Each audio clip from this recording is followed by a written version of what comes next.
Hello. You are very welcome to the Overlap Rugby Podcast. I am Daragh. This here is Shane. Hello. We're two brothers talking all things rugby from the point of view of Leinster and Ireland. And yes, this is episode number 105. That's we're right. well on our way. And it's going to be a good one. We're going to basically be focusing obviously on the Rugby Championship, which is really hotting up. And we've also got some fun Tier 2 action as well as the World Cup qualifier between the US and Canada still going on as well. Fuck that. Anyway, into the bin with that. I thought it was rubbish. I was trailing off. I was stepping on what we were about to say. It's supposed to be brief. Yeah. Maybe I could just read it. Yeah. You can't just read it. It's well read. Exactly. Rolling in 3, 2. Hello. You are very welcome to the Overlap Rugby Podcast. I am Daragh. This here is Shane. Hello. Two brothers talking all things rugby from the point of view of Leinster and Ireland. This is episode number 105. That's and right. it's going to be a good one. It's going to be a busy one. We're going to be looking ahead at the Rugby Championship, which is continuing along and heating up, along with some Tier 2 action in the World Cup qualifiers and the beginning, obviously, of the club footy season. Yeah, absolutely. Yeah, we're going to start, as you say, with the Rugby Championship, which is the main show. We're going to look back on Bledisloe 3 from last week, which doubled as round 2 when the All Blacks took that mightily. We're going to open the show by looking back on that, and then we're going to continue on and preview the two games that we have this weekend, the All Blacks facing the Pumas and the Springboks facing Australia as well. Yeah, absolutely. Some juicy previews to get stuck into, and that'll be the meat of the show. But there's also another juicy preview, which is the Saturday's Crunch World Cup qualifier clash between the US and Canada, which has been thrown into all kinds of intrigue now after Canada's upset win in Newfoundland, the US needing a 13-point win to win that one, so we'll get stuck into that one too. We're also going to touch on the Women's European Rugby World Cup qualifiers, which take place beginning on Monday. Yeah, that's right. And then from there we're going to pivot on into club footy. We're going to start by looking ahead to the Currie Cup final, which happens this weekend in South Africa.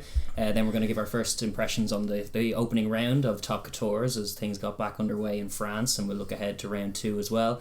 And then from there we're going to wrap up the show as we always do with the news of the week. Yes, of course. And remember, guys, if you do enjoy this content, please give it a like. That's always helpful. Be sure to comment down below. We do enjoy, obviously, all those chats and all the other good YouTube-related stuff. Your shares and your subscribes, your bells. The bell's useful for us because we're infrequent uploaders, or we're uploaders at odd times, so the bell will let you know. Did the drive to 2K come alive? I haven't even been paying attention. No, we're not quite there yet, actually. So keep the drive to 2K alive. A few more subs and we'll be there. Yeah, so be sure, if you haven't already, to subscribe, like the videos, comment, all of that good stuff. And be sure to tune in as well, because the weeks to come we've got some juicy action. Yeah. I was noting actually Wednesday marked the 2-year point, the midway point between World Cups, which is obviously an intriguing enough time. The Lions tour is now behind us, and all of these sort of test competitions take on new meaning now as the window gets shorter and shorter to put your team together in advance of the World Cup. So everything's going to take on a bit more of a juicy meaning to it, I think, in these games to come. Hopefully we've put all those COVID difficulties semi behind us at least, and now we're going to get on to World Cup prep as 2 years out. I mean, it feels like not too long ago. I mean, in some sense it was forever ago. Yes, we were in the World Cup because the world has changed utterly since then. But in the other sense, it hasn't been too long ago. Before we know it, it'll be a blink of an eye and you'll be there. So you the teams will all want to be getting a head start, and coming from a good place. Some of these teams that we're looking at are coming from a very healthy place, and others have work to do as well. So the next 2 years will be fascinating, but even the next 2 weeks as well will be intriguing and all of that. Yeah, absolutely. And speaking of two such teams, of different standings, we're going to reflect now on last week's game, the third Bledisloe game. The Rugby Championship, of course, we have here. We have round 3 gearing up this week. Round 2 wrapped up last week with, it was another one-sided shellacking. The Wallabies 21, the All Blacks 38, a scoreline which, to be honest, kind of flatters the Wallabies in some sense. In another sense, if they were clinical, they could have actually made a game of it. But it was men against boys here in Test 3, and I felt like it was as far away as they felt since the beginning of the year, which is obviously not encouraging. Yeah, that's definitely true. It was the last Trans-Tasman test that we'll have this year as well, and there have been many of them, and there have been some that have been stronger games than this one.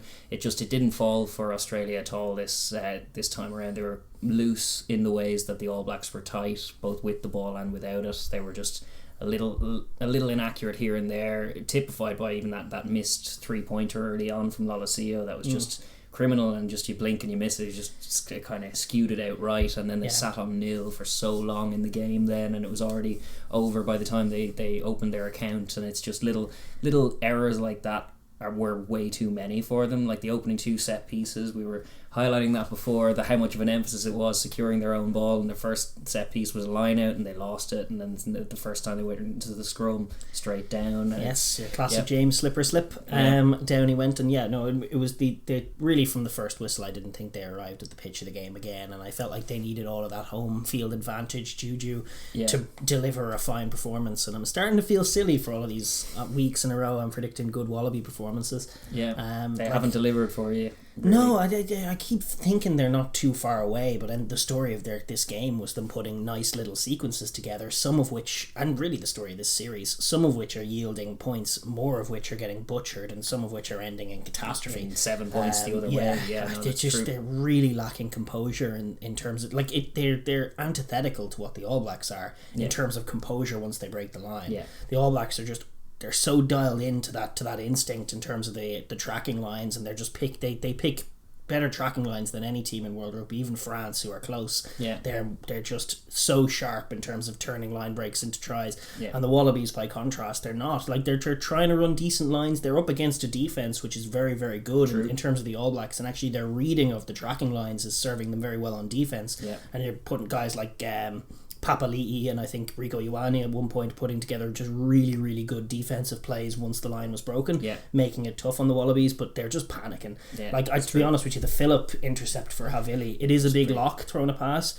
They had a 3-man overlap outside. It was a 3-man overlap, but the shape was so flat and so straight that there was no deception there, and then as soon as the pass was a little floated, it was picked off. Same problem as the previous tests. It's a little too giddy and excited to get wide, and not quite doing the due diligence to be accurate enough in your shape and in your fold to actually make a count, or just your pass as well. The accuracy of pass, whoever it's been from, has not been good enough, and we saw him throw one. I mean, he had some good offloads, and Phillip actually played pretty well in the loose at times, but again, some of the offloads he had in the first half where he was channeling his Fijian and just getting it back into play, and it was just it was linking up, but there was no kind of shape, there was no attacking support runs off it, so it was just petering out into a ruck further over rather than anything else, and then they were scrapping for the rucks the whole time. In moments, some of what they did was very good. I mean, Karevi's little bust up at the very opening of the first half, first clean line break with him getting an offload away, that should have been a try, one of the ones. I can think of another well-worked one, which might actually have been in the build-up to that Phillip intercept, where Currie came in, and he's usually a tuck and run kind of guy, and he just slipped an inside ball to Lalosio, picking a sharp line. In moments they were very good. Tate McDermott obviously in the build up to Faianga's try, slipping away. They once they found all their tries came from the same seam. It was around the ruck, which is where the All Black defence is very, very good. Top quality, in fact. We had a stat sheet last week of all the tries conceded in the last 10 games, and they're second on that, second only to the Springboks. So they kind of, as much as their razzle-dazzle offense will grab headlines, their defense is very, very good, except around the ruck, because the halfback just it's a different kind of tradition of defence in New Zealand that emphasises covering the wide, because that's where they're going to look to attack most of the time. So the halfback's kind of already bouncing out, and pillars are already bouncing out. So a scrum half like Tate McDermott, and even Nick White when he came on, found a similar seam as well for one of the tries, and I think who was it, Samu found the third seam as well. For all of their tries came around the ruck, which was nice. Nice to see them identify it and isolate it. It was a shame to see it only happen after and there were still two picks, one off the inside offloads. I mean, the TJ Perinara pick was absolutely brilliant. It would be remiss not to talk about the All Blacks. I think they're really, really starting to look very, very good at the moment. So. There were a few scores that were absolutely sensational. We highlighted the defence. The defence was excellent. They don't appear to be weak at scrum or line out. In fact, they appear to be very, very strong. They're eyeballing kind of key ones. They have a great sense of the moment, both just in terms of like their ability to strike before half time. They're the best team in the world at that, and they did it again this week. Grabbed a try. That's just key clutch moments. Every team, the whole team identifying that this is important. But similarly, like stealing that opening line out, that was a great steal and a great read, and it's Brodie again, and it's just little moments like that just unhinge a team that's kind of has a brittle confidence, which is definitely what the Wallabies were bringing to Test 3 after being pumped twice. Like it's very easy to flap a team in that position, especially if you can get some things off early doors, which they did. And they probed, like they went 6-0 up before they found the try, but they were starting to kind of ooze a bit more class and composure. Yeah, and they're patient. Like their offense is really starting to deliver. It's not perfect. We saw in that opening test the wide wasn't working, but they're just finding ways to make it work. And it'll be a very interesting step up, and we'll talk about their game against the Pumas this week, who are another very interesting defensive side. But the Wallabies, they were tackling gamely and they were being physical, and then it was Bowden Barrett who just found the lovely little grubber kick.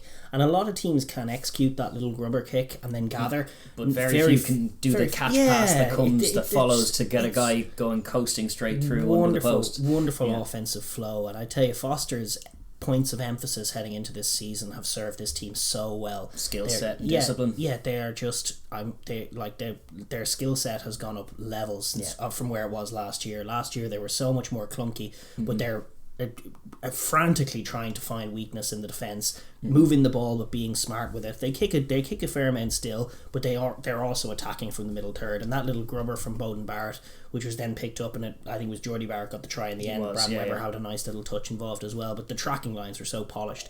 Really, really well worked score. And then the other area that they found that they kept going back to was Currie Cup on the right wing. He was ranging out there, and there's such a thing as economy of effort with that, because I have no doubt that Michael Hooper worked harder than Ioane out there for the 80 minutes, but it was for scant return, and he was bandaged up and wounded, and it was like, you just give this guy the ball in a little bit of space for a moment and he can make things happen, and he did that routinely out in that wide channel. Exactly, he was tough to bring down. So that was an example of their multi-phase doing well, and their multi-phase hasn't looked as well. Like they had that try, I think it was the Leonard Brown try, but it was I think twice Ioane had it up the right hand side, but it came off a box kick.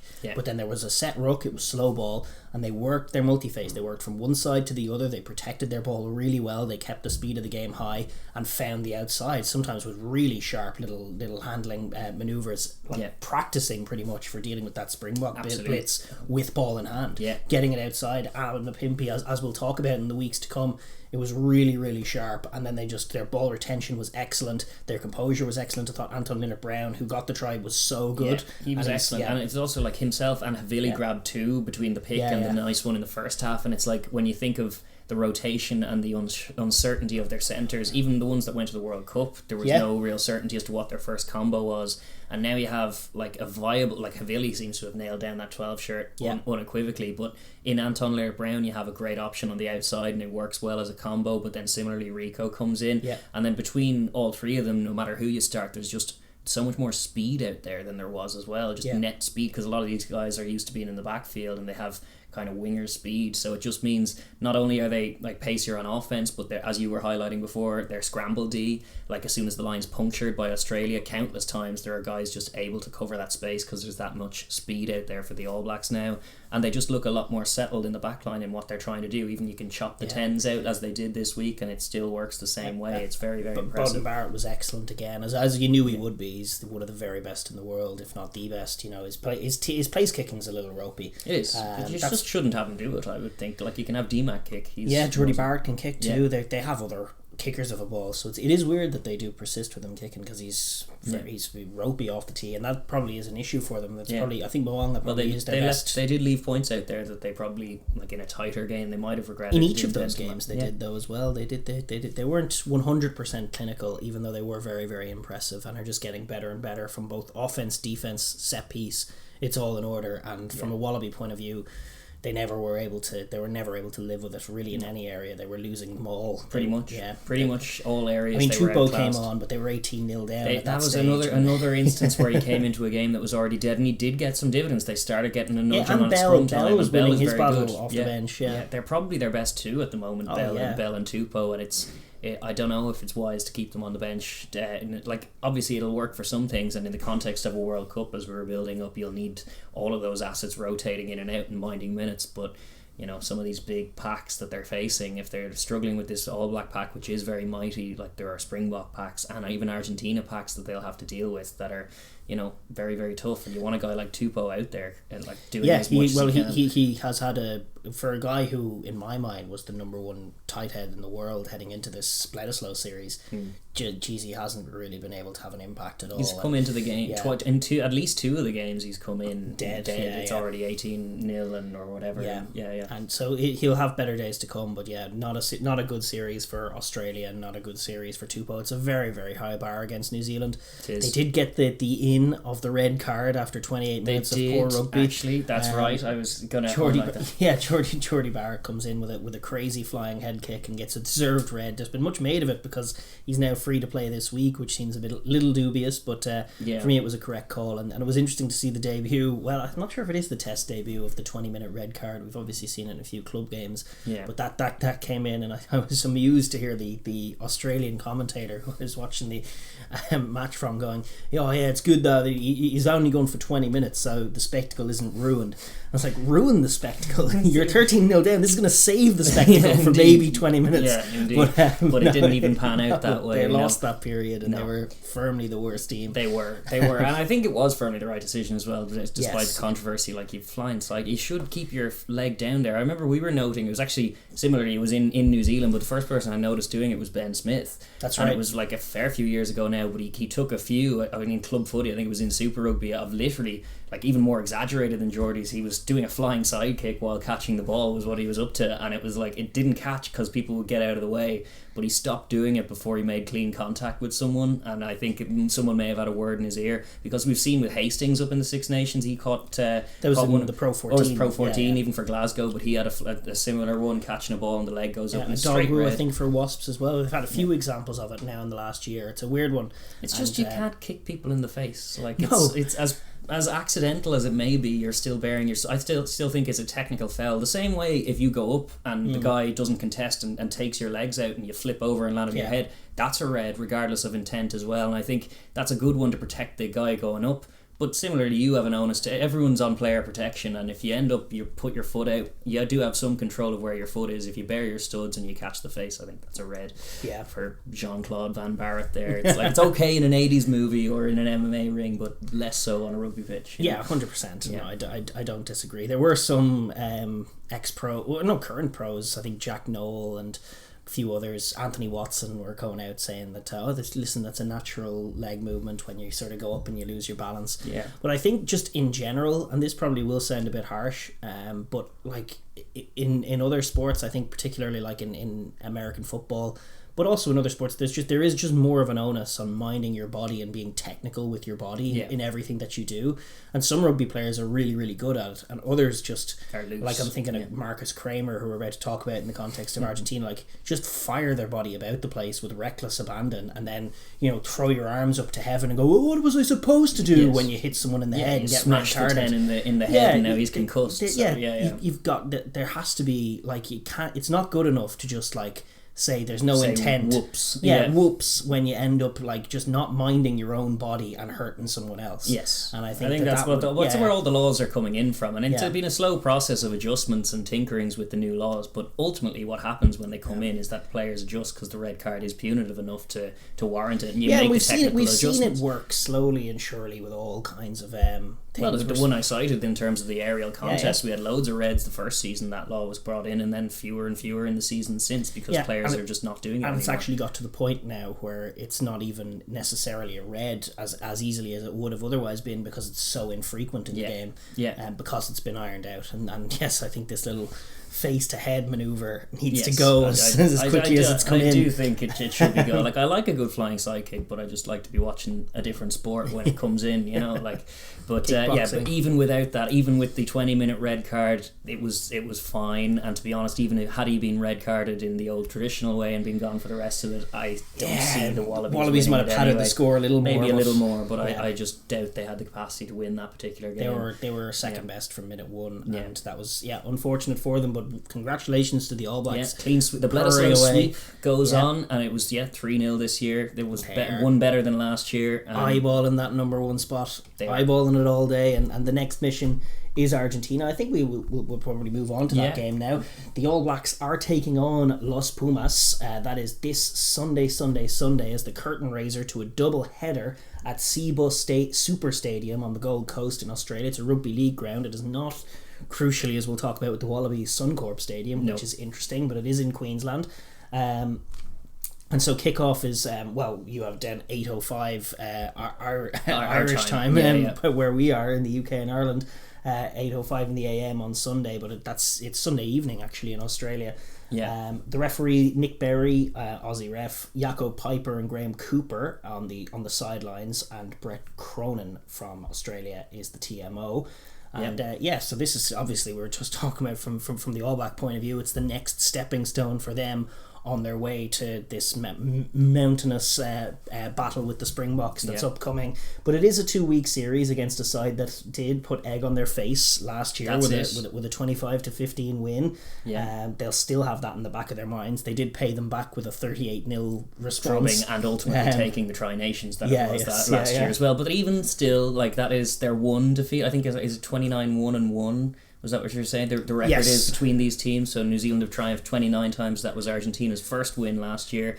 And normally the All Blacks have memories like elephants for things like that, and they'll be very keen to punish them yet again, because one hammering is not enough to make. No, they won't be sleeping on the Pumas. We had our Don't Sleep on the Pumas banner for the Springbok game against the Pumas. I don't think the All Blacks will either. They'll be keen to keep their momentum that they've built very nicely all summer long, and coming from a very successful Bledisloe campaign, this back-to-back series, just the way this Rugby Championship is working, each team is playing each other twice and then moving on. And it's going to be the headline event is them v South Africa. So in the meantime, they need to keep their points high enough. They are currently in the lead. They have 10 points through 2 rounds. Yes, they're the Springboks 9. One clear of the Springboks, that's right. So bonus points will be important here. It is the 3 try bonus point rule for them. Yes. So that'll all factor into the thinking. Obviously win the game first, but this team has such an acumen for scoring that they'll be hunting bonus points. Usually any All Black win is usually a bonus point win these days, but they'll definitely be coming in as strong favourites. As far as the squads are concerned, we don't actually have them yet. I think you guys probably will by the time this video is up, but we're not expecting too much in the way of dramatics. Whitelock and Aaron Smith are back in still the fold, they're still back home, along with Moanga, so I'm expecting. I think their paternity, isn't it? That's it. All three of them. Congrats to all three. Yes, indeed. The team is still strong in their absence. It was very impressive without Whitelock as well. So I don't expect too much chopping and changing from the All Blacks. There's always the odd decision to be made. TJ Perenara put his hand up. Ethan Blackadder maybe put his hand up for a starting position. Tupou Vai could come in. They're full of options as always, but in the main, I think their squad is pretty solid.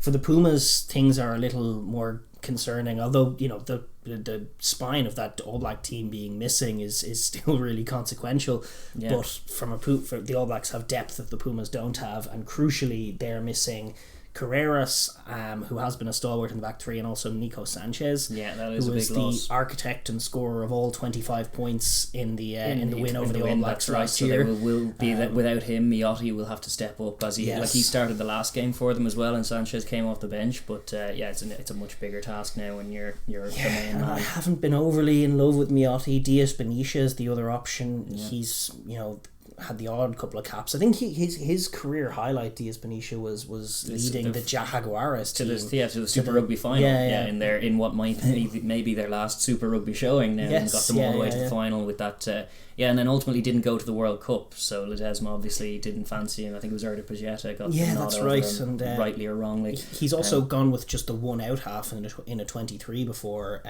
Ledesma has. They're not averse to 6-2 splits, and to be honest, the strength of this team has been their forward pack and defence. So if they're modelling it on the Springboks, while as evidenced by rounds 1 and 2, not a good idea against the Springboks because you end up being cancelled out, it was still their recipe for success last year against this All Black team, was building on a lot of forward work, so it's possible they do go 6-2 or something, and that would leave a lot of responsibility on Miotti the 10, because well, they do have a number of back options. I mean, their pack is pretty consistent. You're going to have the usual heads in there, whatever way they go about it. So Lavanini appears to be back in the fold, but they have Guido Petty. Like they still have Alamano. We haven't seen as much of him. Alamano's been in there. They have Guido Petty. They have Kramer. They sort of very similar. Is Issa back available? I think he's out, gone. After his great showing against the Box. That's it. So that's definitely a blow. But they do have Pablo Matera would be a step above the rest. The rest are really quality, really physical specimens in the loose forward and tight forwards. And Julian Montoya is a fine player as well. Yes, that's true. But they're all just a little, overly emotional sometimes and give away a load of penalties sometimes. Sometimes overzealous, and certainly that was the case. Similar problems with all of them, and different ones popping up with different terrible plays sometimes. They'll all have to step up and play really, really well this time around. Bruni is the other one who's been class. He's really good, and he's a young buck for them at number 8, and he's a really good footballer as well. I think he's the least hot-headed of them, and his penalties tend to be like jumping early offside or something like that, which is another version of criminal penalty to give away against a team of this caliber, which we'll get into now in terms of their discipline being their route to success. 100%. But I would say that as far as their backline is concerned, Chocobaris has been the standout, a really quality footballer. A guy he's been in the 13 shirt, but the way things are going at 10, I wouldn't mind seeing him have a cut at the 10 shirt, to be honest. And they also have better health than they had going into the Springboks series. They have Boffelli back available to select, Moroni back available to select, Orlando back available to select, and then obviously they've got their De La Fuentes. They obviously don't have Carreras, but they do have Juan Cruz Malia and Mendy, who started on the wing the last time, so they'll have to put it back to They have a fair bit of minutes in terms of form for all of those guys. They're all test level guys that you can just throw in when a guy calls. So they're missing a fullback. Carreras, Boffelli maybe straight back in there. He's a guy that they do trust. We don't know, but they do have myriad options. But I think what they need to put something together, because they haven't been emphasising their attack nearly enough and haven't been scoring enough points. And part of that, the back line has a lot to answer for, because as much as some decent showings from some, their overall passing has not been good enough of late to unpick top defences. So definitely a part of the puzzle for Ledesma to get the balance right there. Just looking ahead from both teams' point of view, starting with the home side, in air quotes, the All Blacks who get the home tag this week. I think they're closer to home than certainly in the other fixture thing, but certainly, because the Pumas have had to travel recently and had to do their quarantine thing, so I think in theory Australia is closer to home base for the All Blacks. But from their point of view, it's going to be a moment, kind of keep the pedal down and kind of keep the momentum going. They'll want to start strong, impose themselves on the Pumas early, and they'll be very confident in their offense and the skill set they built this year and their ability to ultimately outscore them when it matters.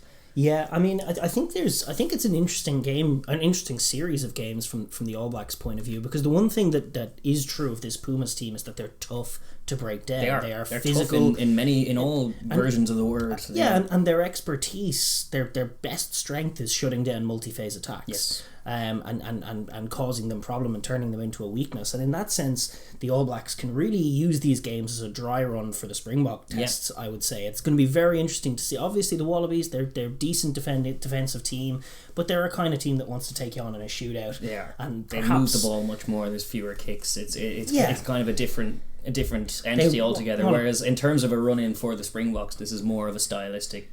It's very similar. It is very similar, and it'll be a real test of the All Blacks multi-phase offense, whether or not they can get outside them. It was a problem for them last year. I mean, they weren't accurate enough last year. They weren't as accurate as they've looked this year last year throughout the whole entirety, and the Argentinians, with an emotionally charged performance, were able to exploit them for it. Yes, and I think the 38-0 win came in large part off the back. Obviously, there was the emotional dump from the Pumas, but actually the All Blacks resolved to defend themselves a lot more, kick a lot more, and win it with their forward pack, which is where they've gone when the chips are down quite a bit in recent years. They're working on this offense, they're working on being the All Blacks again, but we're not really seeing them pull those game out of the fire magic moments that we saw in 2015, 2016. Do you remember when every time they'd be in trouble, their offense would find something and they'd find a winning try by hook or by crook?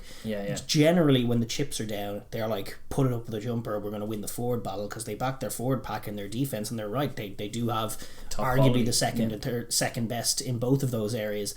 apart from obviously the Springbok challenge which is coming, and interestingly this Pumas challenge as well. I mean, like they'll back themselves at the scrum, they will back themselves physically, but I just think the most intriguing thing to see from this match, I think they are favourites to win it, but it'll be interesting to see how they go about it. Are they going to try and beat the Pumas up front, set that solid foundation, beat them at their own game, and then maybe run in some tries against a tired team in the second half? Or are they really going to try and attack from the middle third and give us an insight as to what they're going to try and do, and find out a little bit about themselves against a tough defence? Yeah, I think they will probe from the middle third, as they did similarly in Australia, but I think there will be just more kicking in general. Like a turnover is still their main recipe for tries, because their transition play is so lovely, and that turnover can be from a rip at the breakdown, from a rip out of a maul. It was from picks, from clean intercepts the last few times we've seen them, but kick return I think will be more of an emphasis this time, because they will expect that this Argentina team will kick at them, so it'll just be a focus of, there'll be more of those chaos plays, so the back three will have to be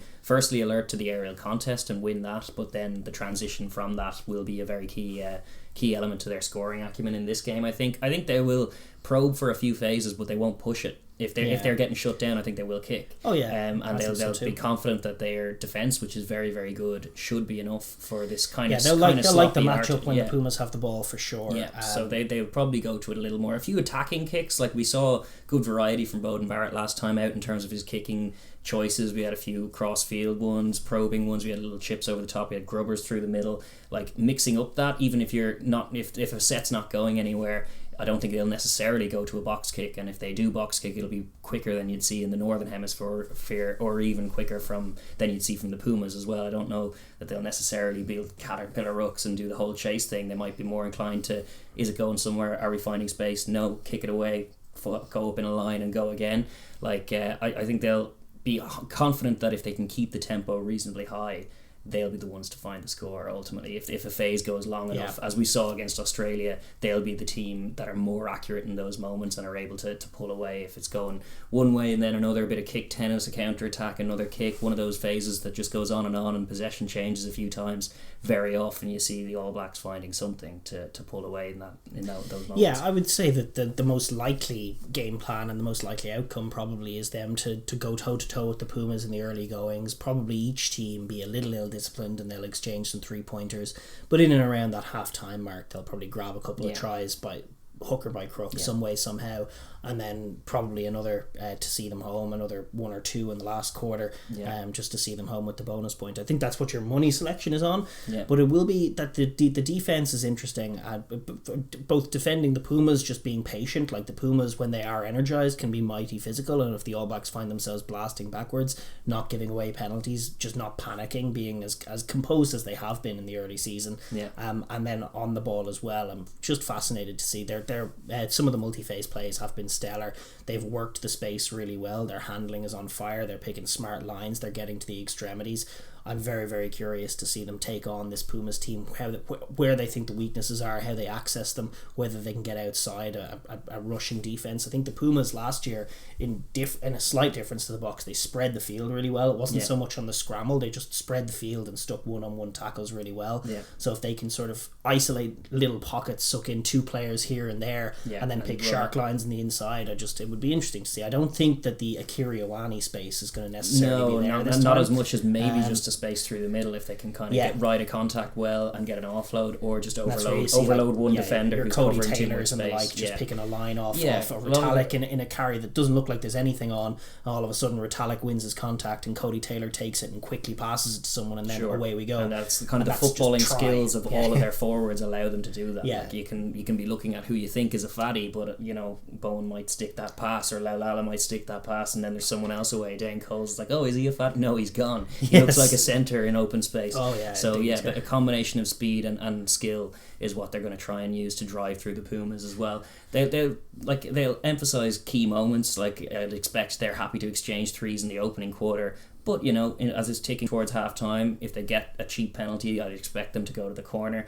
I'd also think once the Pumas do get the ball in their territory, I think they might be pretty quick to give away penalties. They're normally that way anyway, and I think this Pumas team have shown them that they will kick the 3-pointer. They won't necessarily go for the throat very quickly or they haven't done it at all. They kicked all 3 pointers when they were about 15-16 points down last week. It was so if they're starting slowly, if the All Blacks find that they are losing a few contacts in the early going, I think they will be quick to go to a penalty and happy to concede the 3 points and then go again, because they're confident of their ability to find 5 or 7 in a heartbeat against a team that's unwilling to do so against them. They'll always back themselves in that matchup if they're scoring in 5s to your 3s.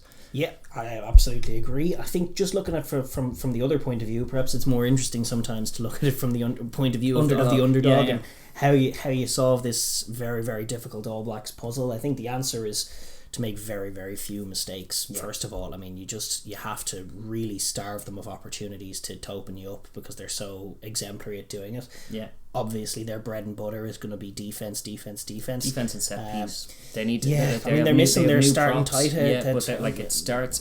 Even with the new personnel, they have to be at least solid, and if not, trying to put a nudge on. Like they need to be secure on their own ball, because in the opening test of the opening Springbok game they played, their line out arrows were loose, and it was unusual to see Montoya, who's normally so solid that way in that place. And then in the second one, Petty, his discipline just went to pot. Just on defense, he was just constantly playing guys playing the arm, and it's just those penalties will be punished by the All Blacks easily. That's a consequence of forcing it for me, though. I think they just need. I think obviously every team needs a solid set piece, but I don't think they're going to force penalties on either the line out or the scrum against the All Blacks. The All Blacks look really well drilled. They need to do their first job first, which is be secure of it. But from a winning the game point of view, the focus is going to be on the defense. Obviously, that's the model from last season. Stretch the field, get out in front of the All Blacks, really challenge them to put some pressure on you.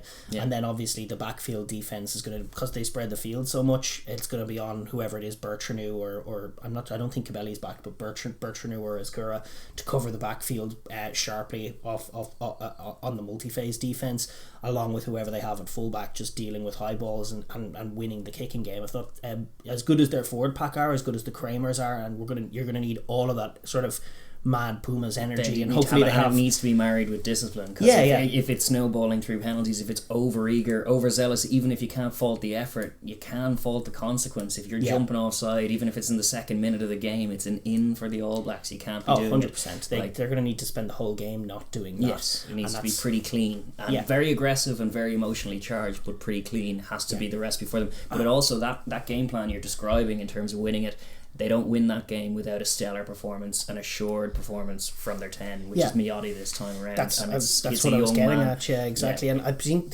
Chokavaris is a nice little weapon that maybe the All Blacks might not know much about. They haven't faced him yet. I think maybe he was in the team last year, but he was in the team last year, and to be honest, actually he was signed. He had a weird one where he was signed for the Auckland Blues but couldn't make it out of Australia, so he's on the radar, or out of Argentina. So he is on the radar. He's a good footballer. He's someone that the All Blacks would kind of fear if they can put something together cohesive on offense. But we haven't seen it yet. A sharp kicking game first and foremost from the tee, and then secondly from hand, to position them downfield and marry that with good discipline is going to be absolutely vital. The defense is the bread and butter. I hope that they have their pocket of fans that they had in Oz last year that served them so well. It did, jumping up and down, going mental, giving them a bit of energy. They're going to be trying to big themselves up and give themselves energy. They do love that emotional output. Pablo Matera was near enough freakish level against the Springboks last time out. He just didn't have his men with him. But he like getting those big jackal steals, just those superhuman plays that caused the All Blacks such strife last year. All of that is going to need to be brought and then some, because of how well the All Blacks have been. And then on the other side of the ball, it's interesting because the All Blacks, like you were saying yourself, they give away penalties. If you can set up decent attacking positions in the All Black half, they don't likely get a score from it. They don't need to reinvent the wheel. They just need to carry strongly, support each other, and be very, very technical in terms of clearing the ruck and presenting the ball. Frustrate the All Blacks, take them through phases, and they will give away penalties. It comes from being really, really disciplined, holding your feet, like no diving off your feet, constantly being alive to the jackal threat that the All Blacks have through Ardi Sevilla and the like, and Papali'i. Even TJ Biranara off the bench. Absolutely. All of those All Black weapons, they're going to have to be really alive to it, but they don't need to move the ball mad. I don't think they're about to become scintillating Argentina. No, and I don't think they're going to win a shootout with the All Blacks in Australia either. So it's all about just like getting, first of all, just like carries from the likes of Montoya around the ruck, winning those contacts, being explosive, getting the ball out, then putting the ball in Miotti's hands and having an option of a guy like Bruni maybe a little bit further out to put a bit of footwork on, get through. If you can get someone like Chocobaris on the ball in a little bit of space to maybe find a seam with the grubber kick and pin the All Blacks back.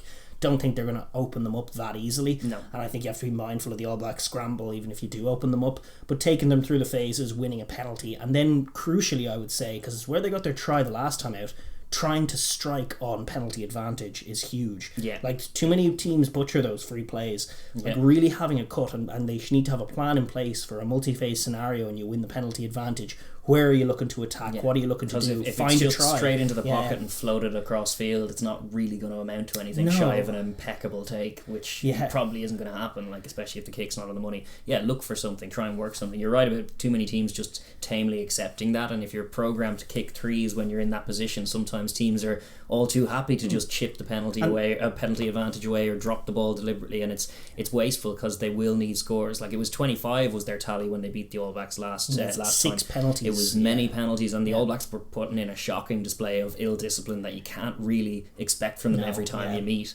So, like, you're going to have avenues to score. It's rare enough that 25 is enough points to beat the All Blacks. Sometimes it's closer to 30. So just when you look at the lack of scoring over the last few games, you don't have to reinvent the wheel. You don't have to become a very, very naive or aggressive team from the middle third. But you do have to kind of, when the chips are down, you have to make decisions. You can kick threes in the early going, but like when it's getting, if you have a penalty in a kickable position 4 minutes before half time, maybe kick that thing down the line and try and maul them over. Even if they turn you over and exit, you might get another go at it. If you take that three, just looking at history, the All Blacks will score a try up the other end before half time. They are freakish in that way. They just will find a way to do it. They just know the value of punishing you in those that passage of play. But like Argentina have been a bit tame in their intent to go for it. Certainly in those Springbok tests, like I remember them kicking it out when they were on 3. I think it was 18-3, and it was for half time, and they had they gathered a kick near the halfway line, and they were slow enough to fold to a shape, so they just kicked it out. And it's like, really? You scored 3 in the first half, you're 3 scores down. How are you winning this game if you're not scoring right here, right now? You know, like a bit more urgency, because I think the All Blacks will ultimately find scores in the second half, even if it's tight one in the first 30, even the first 50 minutes. You can always rely on the All Blacks to open things up in that last quarter. So a bigger tally, a points tally. They just need to get the scoreboard ticking over for them. It involves marrying all of those things: discipline, physicality, intent and ferocity on both sides of the ball, but also just being clinical. I have a list of Argentina's fixtures up here since Ledesma took over, so this goes back to 2019, and I'm just looking at obviously they've been brilliant defensively in games, and they've reinvented themselves. They've had really good games, and they've been much better on the set piece, and they're a lot less loose than they used to be. But this is their scoring return in every game since Ledesma took over. 16 points, 10 points, 13 points, 18 points, 21 points, 28 points against Tonga in the World Cup, 10 points, 47 against the US, that was their best showing, 25, that was against the All Blacks last year, 15, 0, 16, 24, 20, 33 against Wales in July. That's a very July. Good one. Yeah. 12, 10, and now we're going into this one. So like, they're very rare to see them push and get over 20. Very rare to see them get over for two or more tries. You're going to need to do that, I think. They're going to need to flip that script, because like 25 is a great score, 25-15, great historic win.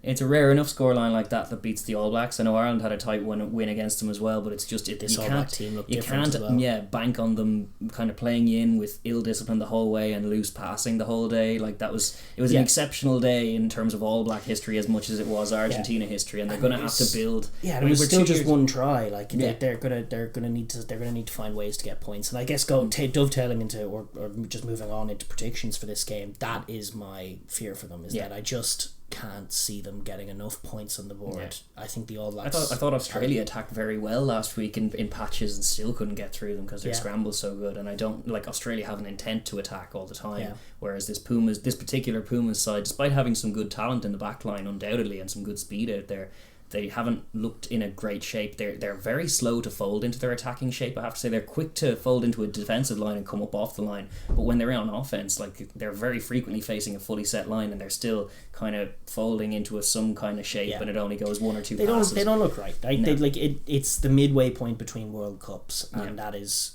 being revealed in Argentina's showings. They like to time it so that they show up for World Cups, which is fine. They're still building from a good base. Their defense is top drawer, their pack is top drawer, their set pieces very, very good as well. So they have a lot of things to build on. But as far as recipes for success or predictions for this game, I think their inability to score will cost them. I think they might be in it for the first 30 odd minutes. I think it could play out similarly to some of these Bledisloe tests, in that I think the All Black quality will show in the second half. Between 55 and 70 minutes is and when probably around half time as them. well. So I would think I would think All Blacks 4 tries to 0, probably something along the lines of, a 16-6 lead at half time becomes a 37-9 win. Would they kick that 3 then? Yeah. Oh, that's a very bad 3 to kick if they're already 16-6 down, and then you take that kick to 16-9, and then they might even kick when they're 23-6 down. Yes, that is a criminal one that they might do. I think 4 tries to 0, All Black win. That's very pessimistic. The Pumas are better than that. I think defensively they'll be game, and it'll certainly be an entertaining watch in parts to see the All Blacks going at that defence. And there is a scenario where the Pumas hold the ball and frustrate them and rack up the points and do find a try, crucially, and then get on top of the All Blacks. If they can flap them. But more likely than not, just on the form of the two teams, 4 tries to 0, All Black win, I would think. Yeah, well, I'll give the Pumas a little bit more credit, and I'll say 4 or 5 tries to 1. I'll say that they do get in, maybe Matera, maybe Montoya this time. The thing, I think it could be the last score of the game is that Pumas score. Springboks it could be that they're on 3 before then, or 6 or 9 or something, but I think they will grab a try against the All Blacks, possibly just because they're good forward runners and the little holes around the fringes. There should be some inroads there at least. But I think, ultimately the All Blacks will just outscore them here. Yeah, sunshine in Australia, it's going to be nice. Yeah, I would agree with that. But listen, let us know what you guys think. I think it'll be a very entertaining game anyway. 100%. And we do have another one to look at now. We do, and next up we have a juicy game. This is the where the Pumas and the All Blacks, as intriguing a game as it assuredly will be, is the curtain raiser. We have a real whet the appetite match as prime time on Sunday. South Africa taking on Australia, the Springboks against the Wallabies. This is also in Seabus Super Stadium. It is a classic double header on the Gold Coast in Queensland. Going to be kicking off at 8 p.m. local time, 11 in the morning our time in the UK and Ireland, and I think that makes it midday in South Africa. Really juicy fixture coming here. I think I'd be curious. Hopefully they get full attendance. I know it's late on a Sunday in terms of just for getting people in, but I would hope so. Like, it's a double header, so there's a lot of bang for your buck in that. But ideally, certainly from an Australian point of view, they'll want that 16th man there. It's not in Suncorp, but they will still want a good home crowd and a loud one and a raucous one like that to introduce South Africa to a new kind of dimension for them, because as successful as they've been over the last few weeks and the great Lions tour and Lions victory, having a full stadium will be something very new. They haven't played away from home to a team with a crowd since the World Cup. I suppose you would qualify the Japan quarter-final perhaps as that, and the Japan warm-up. But they haven't played one in a very long while, more than 2 years now, or 2 years as we say. That's technically their home fixture, apparently, allegedly, but Australia, being the hosts that they are, will definitely have that 16th man advantage to some extent. It'll be intriguing from that point of view. The referee, Luke Pearce, obviously we know him well from the RFU, one of the more solid refs out there. Hopefully his star is rising a little bit as well. He's a good communicator anyway, and tends to be dogged enough in terms of officiating the breakdown. Tends to be not let teams away with much. The scrum will be an interesting one as well. We want to see good, clean scrummaging because there's top quality scrummagers out there. Yeah, so, I do remember Luke Pearce giving the Georgians a lot of stick in one game and not rewarding them at the scrum. Don't give the Georgians. Yeah, but the Georgians are from the same mould as the Springboks. I would say the refs that tend to be punitive against the Georgians might be punitive against the Springboks as well. True, but less so because the Springboks sometimes score some flashy tries and are quite undeniable. Like what annoys the refs about Georgia is them not using the ball at all and then trying to slow the game. The refs can feck off.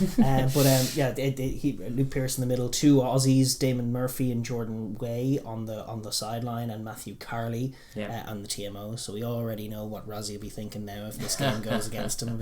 Yes, there's homeboys on the touchlines. Scapegoats all over the place there for World Rugby to answer for. In that much anticipated World Rugby kind of tribunal thing that is coming his way. That has kept Razzie from a juju point of view. He's no Waterboy thing. He's not even in Australia. He's home at the moment. I think they're hoping he'll fly out and join them anyway. Mm-hmm. But for this game anyway, it'll just be Nienaber and the boys. Yeah. Obviously their record against Australia, they're just up 48 wins, 37 losses. It's one of the tighter records they have against any side in their history. They've had a tough time of it, especially away in Australia in recent times. Their last win came in 2013 against that god-awful 2013 Wallaby team. Yes. That was one of the worst Wallaby teams ever. I would think They did win 38-12 in Suncorp on that occasion. Yeah. But that was a rare enough occasion, and since then they've had a couple of draws, I think, but they've basically been beaten every time they go out there. But I think they've one draw and then lost every other game when they've been away from home against the Wallabies. Now they usually win at home. They do. Well, their record since 2015 I think is 3-3-2. 2017 was the year of the two draws, 23 all and 27 all, which was a funny one in terms of that. I remember that year, but it's as tight as records go in international footy, and certainly away from home in Australia, it's a tough place to go and play for any team, but the Boks do have history of struggling a bit here. The Wallabies have a knack for finding tries out of nowhere, inexplicably at home. These games have been like the Springboks dominating and not being clinical, and then the Wallabies striking, and then it's always evened out. But the Wallabies have tended to edge it in Australia, and the Springboks have edged it in South Africa. Yeah. That said, this is the first meeting since the World Cup win, and the Lions Tour win, and the two wins since then, and all of that stuff. They were number one in the world rankings. This will be the first time the two have met since any of that. It'll be, we could see a different contest with that. We could see a bit more South African confidence with that. But definitely there's precedent to mine from in terms of positive records, which hasn't been true for the Wallabies in the last few weeks of games they've been playing, because there's a lot more confidence they can mine from their matchup against the Springboks than they can against the All Blacks these days. Yes, that's absolutely true. As far as the squads are concerned, we have Murphy Nienaber has given us a squad. He's named his team. The Wallabies are not set to name it until Friday. It's Thursday as we shoot this, so we don't actually have the Wallaby squad. The Springbok squad is interesting. It is back to near enough full strength. They're missing Cheslin Colby for the first time. So Sabu Nkosi, the man who is all class and starved of opportunities, comes in on the right wing, Mapimpi on the left. The rest of the back line you know very well. Faf de Klerk is back at 9. Yes, indeed. And then Dwayne Vermeulen crucially back at number 8 as well. Huge.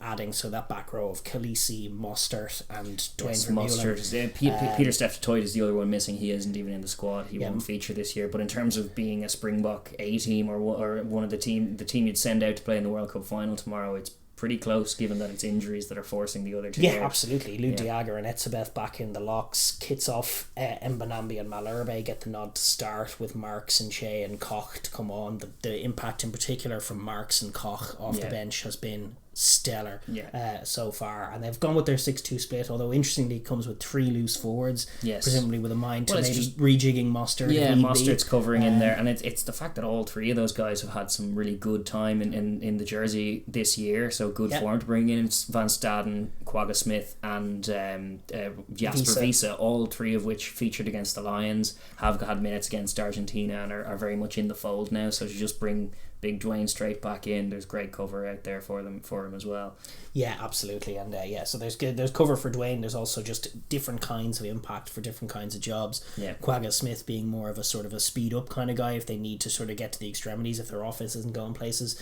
Van Staden really tough, and he's added a lot off the bench so far this season. A couple of big jackal steals in key moments, as well as that super carry in the build up to Hendrick's try against Argentina. Very much so. And then similarly, Malcolm Marks can be a serious impact at the breakdown off the bench every time. And so that definitely positive team, very strong looking team from the Springboks. The Wallabies have decisions to make ahead of their squad naming. Obviously, I believe Hooper's set to start. I think Fox Sports were saying that they expect Hodge to come in potentially at fullback just as a second distribution option to help out Lolosio. Maybe Banks has been grabbing a lot of tries for them. He hasn't been perfect. He hasn't been perfect, but he's one of their better aerial guys, and they will have to expect a lot more to defuse as far as the bombs and the sky and the aerial contest in general. So I don't know if chopping and changing there is necessarily wise. Whoever is in the back three will have a mighty job to do on fielding kicks and then taking the inevitable smash that follows, because they'll be at that all day. It's a very tough thing that the Boks present. And they have another couple of puzzles to solve. I think it is still McDermott and Lolosio. I'd be very surprised to see Hodge get the nod at 10 all of a sudden, or O'Connor come back in for his first game since May, or Quaid for his first game in forever. Don't foresee any of that. I think Karevi might retain his jersey though at 12. He did do well. Ikitau likewise, he's a left-footed option. They're going to need diversified kicking options in this game. Paisami's the other one he's back in the squad. He could be an option, but I would suspect they'll maintain a bit of consistency. The back row, obviously, I'm not sure about Salakai Loto whether or not he's back, but they didn't give Rodda much of a run out last week. I think Swain and Phillip are likely starters, and the back row is obviously going to be Captain Hooper, who despite a gash in his head is still going strong. Captain Hooper, Valentini, who's been their other outstanding talent, and then another. And I would recommend considering someone else other than Lockie Swinton, to be honest. Pete Samu was very good off the bench last week. Pete Samu was very good. He might have done enough to garner a start because he was that impactful, but they may end up going with Swinton just because I think they value his heft, and I think they'll be fearful of the I don't value Argentine. his heft. I don't particularly. I think he's not, as we were talking about technical guys, I think he's a little bit untechnical in the way he uses his body, and I don't think red cards in the last year, just not adding enough on the pitch. Every time the ball comes to him, he dies with it, where the other Wallabies are always looking for a pass. Doesn't pick particularly good lines. Don't think he'll live with this Bok team either. That's it. As much as he may be a hard man in terms of physicality, it's the Boks you're going up against. Maybe you want a speedier guy out wider trying to find some seams rather than find some jerseys and some smashes. That's it. Yeah. So they've decisions to make. I think the only one that's clear cut. Well, there's a few that are clear cut. I think generally the side is settled enough, but I would love to see them. The only one that will directly impact the preview really is whether or not they go with Tupou to start, because I think and Bell, I would say both of them, Bell and Tupou, much better scrummaging unit than they may think Slipper that there's more of a chance of them being within striking distance this time because the Boks don't score at the same rate as the All Blacks, but it's a risk as much as it ever was, and you're running the risk of having Slipper and Alatoa just not be able to deal with them, and it's just penalty. And then all of a sudden you have to bring on Tupou early, and then you lose that impact, and then they bring on Koch and they bring on even Nche. I mean, they might like the matchup of Tupou against Nche. It might be their best chance to get something off. They have the luxury of making that call because the Boks named their team early, but I would love to see them just start with them because I'm sick of seeing them not being able to impact the game. Coming in when they're way out of the reckoning is not something that he's one of their best players, and he's been such a non-factor. They haven't used him well. It's been poor. They need to get him involved early. Looking at the game from the point of view of each team, and we're going to start with the home side, the Springboks, who are technically at home just because of the way the competition's structured. Everyone needs to be home and away. I don't know that they count as a home game for world rankings. That'd be interesting. Do Wallabies get credit for an away win against the Springboks if they win here on the Gold Coast? One away, all the way out to the Gold Coast. Yes, indeed. Into the Lions' Den. I don't know. I presume probably not. Would be my suspicion, but regardless, the Springboks are labelled as home, but they will be under no illusions. This will be their first game in front of a crowd of any kind in a long time, since the World Cup. So they'll be kind of factoring in that into their preparations, into their heads to be calm in that fray. There may be an adjustment period to conditions between the weather, which will be different from what they've experienced in South Africa, although not too different. I think the main condition they'll be facing that'll be unusual will be that crowd. Yeah, absolutely. And it on paper, obviously the Springbok side looks stronger than the Wallaby side. They'll like the matchup of their defence against this Wallaby offence that is a bit frenetic. Guys like Am will be licking their lips, and actually more like guys like Nkosi and guys like Mapimpi out there will be fancy and picking passes like that off the same way the Wallabies persist as they have been persisting with their with that sort of wide approach every time they get a line break and just throwing picks and just being a little frantic and chaotic. I think the Boks will certainly fancy that, especially with their penchant for just trying to hold the ball and move them around in midfield. I think the Springboks will definitely be very, very hungry from that.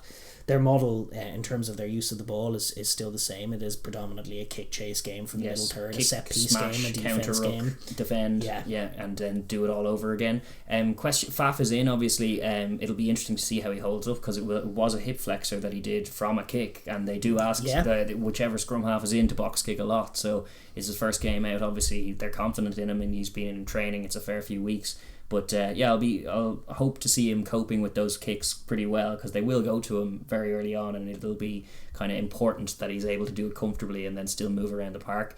But as you say, it's kick to not even contest that much. It's kick to kind of wait for him to come down and smash him, then smash the counter ruck and just make life miserable. They're also on kind of mission. They'll be jostling for control of the tempo of the game, because like unlike the Boks Argentina, where both teams were playing at a very similar tempo and ultimately the superior side was edging it, similarly the Bledisloe tests, both sides were trying to play at a pretty quick tempo, and the more accurate team being the All Blacks edged it.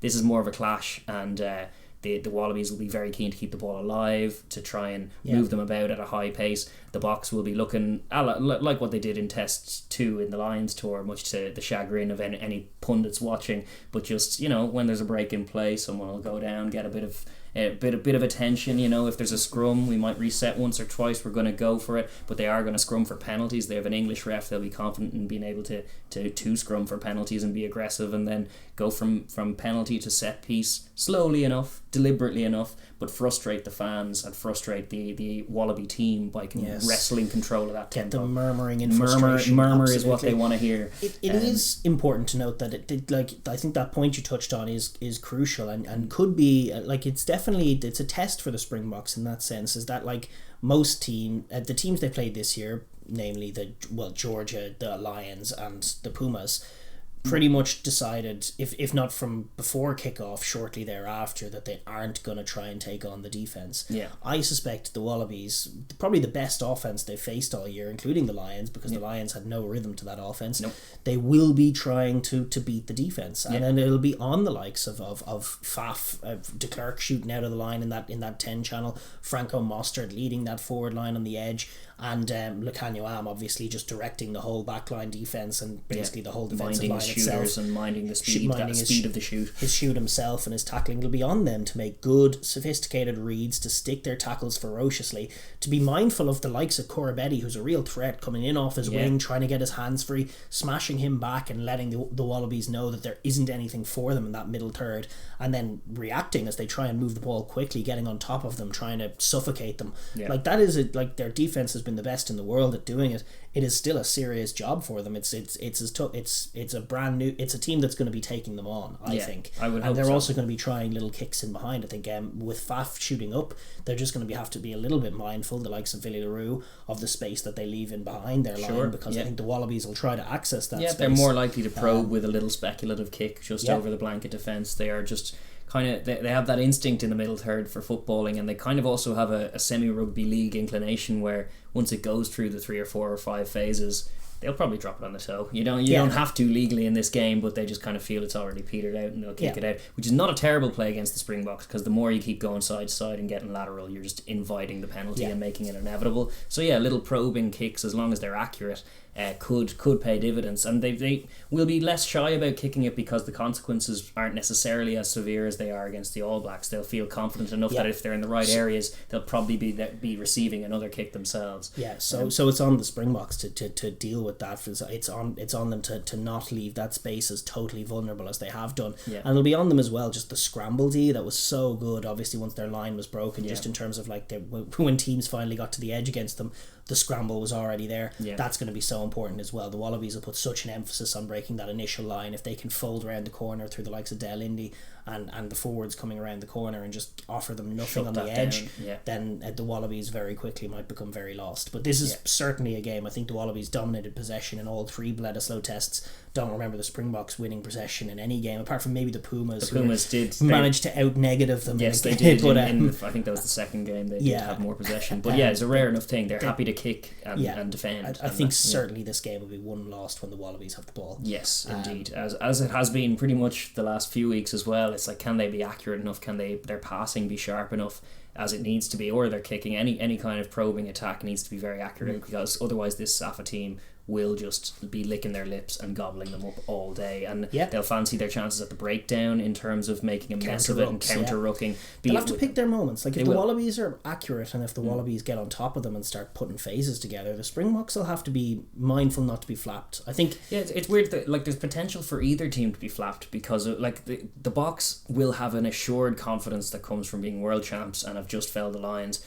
But as we were citing, that record against Australia in Australia is tough, and the fact that they haven't played in front of a crowd, if things go wrong, if they're a little loose to start and then suddenly it's try time and they're behind and chasing a game, they could get unravelled. There's room for them to be a little bit frenetic in that space. They don't have Razzie on the touchline calming them down at every break and play. You know, they will need to mind themselves and beware of those kinds of trappings. But I also think from that Bok perspective, it should be easy enough to rattle this Wallaby side if things start going their way for even a 10 or 20 minute period where you can just kind of flex and turn the screw and slow the game and get that murmur that we're talking about coming from the crowd, and then ultimately getting a maul try to break them down. And like all of these very physical, very kind of emasculating when it's from a forward's point of view, if you can get that Springbok kind of pack just marauding through them both in the loose and the tight, then slowly but surely they need to be patient. Winning the contact game all over, absolutely. But patience is a key word. Patience is a key word. If this game is to unravel for the Boks, like they look at times, they look superhuman, this Bok team. They look phenomenal. Just engines and work rate and defensive intelligence as well, in terms of from 1 to 15 they've dialed in the reading of their defense and their defensive system so well. And individual tackling as well, which is something oft overlooked. Like you can have a great defensive system, but if none of the guys can stick a tackle, that doesn't make any difference. And all of these guys, include from scrum half all the way up to the biggest guys on the pitch, are good at sticking hits. Exactly, and that is a key point for them. But when the Lions in particular in moments managed to get some offloads, when they managed to get some phases together, when the Boks when they were efficiently clearing the ruck and keeping the ball, and they kept the ball in play for large periods, the Boks did end up sucking diesel a little bit. Because they work so hard on defense, they really do gas themselves out, and they like to play they like to play a little stop start. There is potential, if the ball is kept alive for large periods of the game, for them to end up sucking diesel. It's tired. Because of how hard they work on defense, and that is the area where they start giving away penalties. They start inviting the pressure onto themselves. They look less composed, and all of a sudden they look human. And in moments in that first test against the Lions, they did look a little bit like that. I don't think they're the perfect side by any stretch, and so it'll be on them to keep their composure, to manage to wrestle the tempo back to their level, even if they have to give up that in moments. If the Wallabies are able to paint their picture in moments, can the Springboks then respond, reset, and get back into their own form, and then sort of slowly build a response and a comeback ultimately. 100%. And then throughout the whole duration of it, whether they're in control of the tempo or not, the kicking, both in general play but also place kicking of Pollard, which has been impeccable so far this year, will need to remain so, because I think they will be looking to just keep a scoreboard turning over. They will have periods of dominance,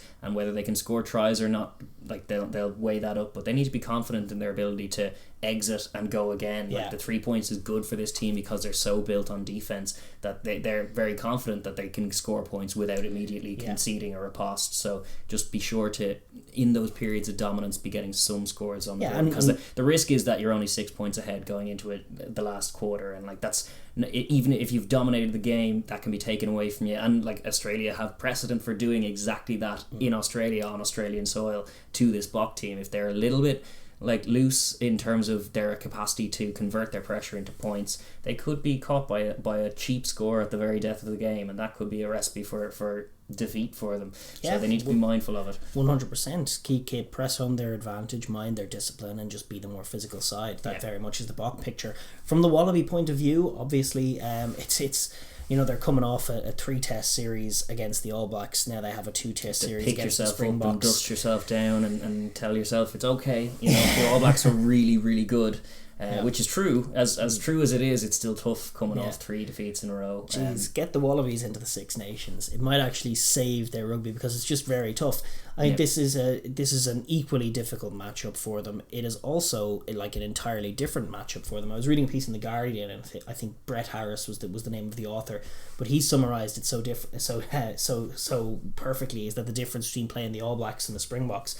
The All Blacks are playing a 7-style 15s game, whereas the Springboks are almost trying to make it like an NFL game. It's the opposite ends of the spectrum. The Springboks want it to be slow and physical and explosive. They want to have a break in play, want to have the water come in, play is under review, we will do water, all of that. The All Blacks want it to be helter-skelter, frenetic, we don't stop until one of us scores. And that's they're in two entirely different things to work with. And yet hence they're 1 and 2 in the world, so the task doesn't get easier, just very, very different for Australia. Different is right. And that's positive in some ways, in that the way that the Wallabies want, the tempo that the Wallabies want to set doesn't play to the Springbok advantage. That much is definitely true. They can back themselves in a quick game to be the more comfortable team in it, as opposed to against the All Blacks when they're the ones getting lost by the speed of it all, and the All Blacks are still looking like they're in jogging pace despite it being so frantic. Looking like it's going very quickly, but they still have 1 or 2 more gears because they're just comfortable in that kind of shootout. 100%. It's a different look that they'll have to adjust to personally, but they'll also have a bit more confidence in their ability to get things off in this contest because as you say, they are the contrasting style and they are the quick style, and I think conditions in terms of what you're expecting for this weekend, it's Australia, it's the Gold Coast, it's going to be conducive to running rugby. They're going to have their crowd there supporting them. They're going to want to start quickly. That is so they haven't key. been able to do. Not just quickly on the pitch, but just they need to start at the pitch because they've finished games reasonably well. Like even against top quality opposition, like they were 15-0 down against France and ended up coming back into that one as well. Like these are top quality teams. You don't need to be giving them 3-score advantages before you wake up into the game. You do that against the Boks, they will smother you. The Boks are great front runners. They're very comfortable with a lead, keeping you at arm's length and back in their defence. However, if they can start very sharp and grab a try while the Boks are still settling to this new environment they're in, if they can take a lead early on, be it a 6 or 7 or even a 2-score lead earlier on, that would be ideal, and then try and build from there, try and be composed enough in that game to ultimately edge the rest of the contest, or even just tie the rest of the contest from an early lead, and you'll be able to see yourselves home. It's such a key thing for them, and I'm sure they're motivated, but it's been a consistent theme that they've started sluggishly this year, and it's tough. It's very tough to get back. You're talking about however tough it was against the All Blacks, these are actually the world champs and world number 1s now as well. It doesn't get any easier. You can't afford to arrive not at the pitch. Yeah, indeed, and I think we're talking about from a Springboks point of view that the game will be decided when the Wallabies have the ball. I think that holds true, and I think it'll be, it's exciting in some ways. I mean, the real challenge, I was looking at some of the positive plays that they managed to get off last week, and they're not going to have the same time that they had against the All Blacks. All Blacks have a really good defense, but like there was 1 or 2 moments when off kick return they had a chance to sort of look up, then they got around the first chaser from the All Blacks and then managed to find a pass, and then there was like a little seam that allowed them to set up a positive ruck off kick return. Probably not going to happen. The Springboks will be in their faces, flying at them, tigerish around the ruck, so they're going to have to operate with less time and less space, especially initially off the beginning of an offensive set. So it's so important, really off set piece, it's so important that they manage to get something off from those areas, because off the kick returns it's going to be very difficult. They will need like sharp carries from the likes of Hooper to maybe open things up a little bit and stuff. I think they showed some good strike plays to find the tries last week. It was late in the game, but they emphasised it was 2 or 3 phases. I think the longest one sequence was only 8 phases, which just shows you the way the game is going. If you're in the red zone and you have a set piece, you really want a strike move that's like between 1 phase and 5 phases, and then beyond that, 5 phases is quite a lot. Like it's more often it's the 3rd phase that you're looking to after the hit up and stuff like that. And they've been good at kind of designing plays with good shape to try and isolate things like that. It has to be an emphasis for them here, because as much as they have a good set piece, so a much improved set piece, you're talking about the Springboks here. Like, I don't think scrumming for penalties is in the offing as much as it might be when you have Tupou against the All Blacks. It's less so against the Boks. And similarly, like, they have a decent offensive maul. A lot of those Brumbies will fancy it, but I think mauling into this three lock heavy, it's just folly. Whereas coming off the top cleanly and targeting set piece strike plays is one of their few avenues into real success against this Bok D, and it'll involve leadership from both Tate McDermott at 9 and Lolosio at 10, who are both a young partnership, but it'll be a different kind of leadership required this week, because as great as Tate McDermott's running game has been over the last few weeks, that is a gap that the All Blacks consistently leave around the ruck that is based on their defensive system. It's not there against against this Springbok team. It just won't be. So his passing game and his kicking game and his just all round it's on management. The sharp lines. I mean, we talked about the Lions trying to unpick this Bok defense, and we never really saw them try in moments. With Finn Russell was kind of throwing the book out and trying to play heads up. Worked for about 10 minutes, but they never really stuck to it, and they never were given enough ins in that game to get it going. And that might be the way this goes. I mean, you might get the lesson as to why teams haven't been doing it. It's possible. But I think the Wallabies will be the first team to really take on the Springboks in that department, and I think particularly like Hooper is a quality carrier, Valentini, but also Karevi and Kurabedi. They have a few players who are really, really sharp ball carriers and quick, and they can pick a line. Actually, Bell himself has a lovely shimmy on him in the loose too. He actually looks like a young Jack McGrath. He has that little hip swivel on him for a prop. It's those explosive one-out carries that can win you an advantage. And now one of the areas that they're going to have to emphasise is clearing the ruck. I mean, we talked about the counter ruck of the Springboks, because the first mission is breaking the line, and that's so important and so difficult. You're going to have Mostert in your face. You're going to need to get outside him, inside the next shooter, inside Del Indy, and shoot down that sort of 10 channel is where the initial gap will be. You've got to break the line through the likes of Kurabedi, get through, win that contact, present it quickly, and then the forwards have to be so much sharper. Like Swain and Phillip have had some good fun offloading and such. They need to be hitting rucks, and if you're picking a guy like Lockie Swinton, he's got to hit his rucks. job. His main job is resourcing breakdowns and doing it cleanly, and not coughing up red cards in the process. Or whoever's at 6, and then maybe they'll give him a rest. But they do need some of their back row hitting those rucks. They need pods of forwards mining that ball, and it needs to be sharp and quick. It also needs to be quick to fold into shape, because I don't think it can be spearheaded from a scrum half break around the fringe, as I was saying, which is where all of their scores came from the last time. I think they'll have to be quick to be into their offensive shape, which is why you talk about set piece strike moves as being multifaceted and multi-phase. Like, yes, the gap between Peter Steff and that's your setup. That's your setup play. But then it's like it's all for naught. Even if you win that contact, if you then are just going round the corner on the next two phases, then the chance is gone. You need to have a plan for the next phase and the phase after that. Once they're sat down, then the Boks defense naturally is going to come in a little bit. Then you go again, and then obviously the play design will depend on the circumstance and the picture of what you're getting. Chances are, if you've sat them down one phase, Lolosio is going to be presented with Am and Del Indy right out in the line, you've got to go inside again, we're actually not ready for you out here. And that's where the decision making of the young 10 is going to be so important. And the execution. Infield kicks. I mean, you look at the last time that any South African team, all conquering Bulls, had to go abroad and play in front of a crowd, and they ended up playing a different style against a team that wanted to attack a little more, and they kept the ball alive with infield kicks and kind of tired out the South African side. Clever little infield kicks to take Am out of the game are going to be so important, and whether Lolosio is up to the task or not remains to be seen. But there's going to be space somewhere. Faf likes to join the defensive line, Am likes to come out, Del Indy likes to come out, even the wingers like to push up really, really high. They're going to need to put little balls infield, keep them alive into that little space, just over the top, or put pressure on Willie LaRue, get your wingers involved in that way. That is your best chance of unlocking this D, is with little attacking kicks, I think, to open things up. And then maybe when the space is there later in the game, when you've varied it enough to get the Boks to adjust, then maybe there's a chance to punch more holes into inside balls working. Here we saw Henshaw was able to get a foray on the inside of that shoot as well, but it's late in the contest when that came about. So you expect them to be ferocious in the opening half for most of the game. So you need to be recognising those moments, but it's definitely key that they go for it. They need to attack these Boks, because however low I still make the Boks slight favourites in my head, and I think the Wallabies will be under no illusions, even though they are at home. I think they are slight underdogs in this matchup, but they're in terms of their winning conditions. Like, however, they may not have a total winning percentage. They may be at 40% if they decide to play their game and throw the ball, but that drops like a stone if they end up playing the box game at the box. If they try it for a few minutes and then resort to box kicking and chasing, and then suddenly it's a game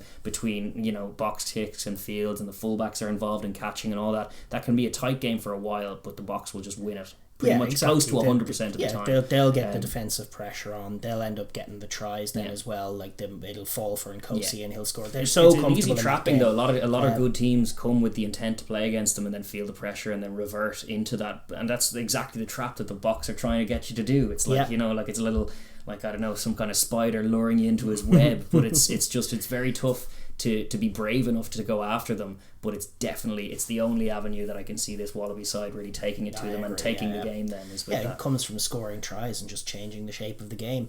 They have their indigenous numbers on their backs, and that's going to be a permanent thing, but this is the first game of it. They are going to be at home. They should expect to respond from what was a very, very disappointing show last week. They have a great record at home. They do. So, and they're the sharpest offense the Boks have played. The Boks without Razzie. There's some juju elements on the Wallaby side here. How do you think this game is going in your mind? I'm worried for the Wallabies on account of their locks.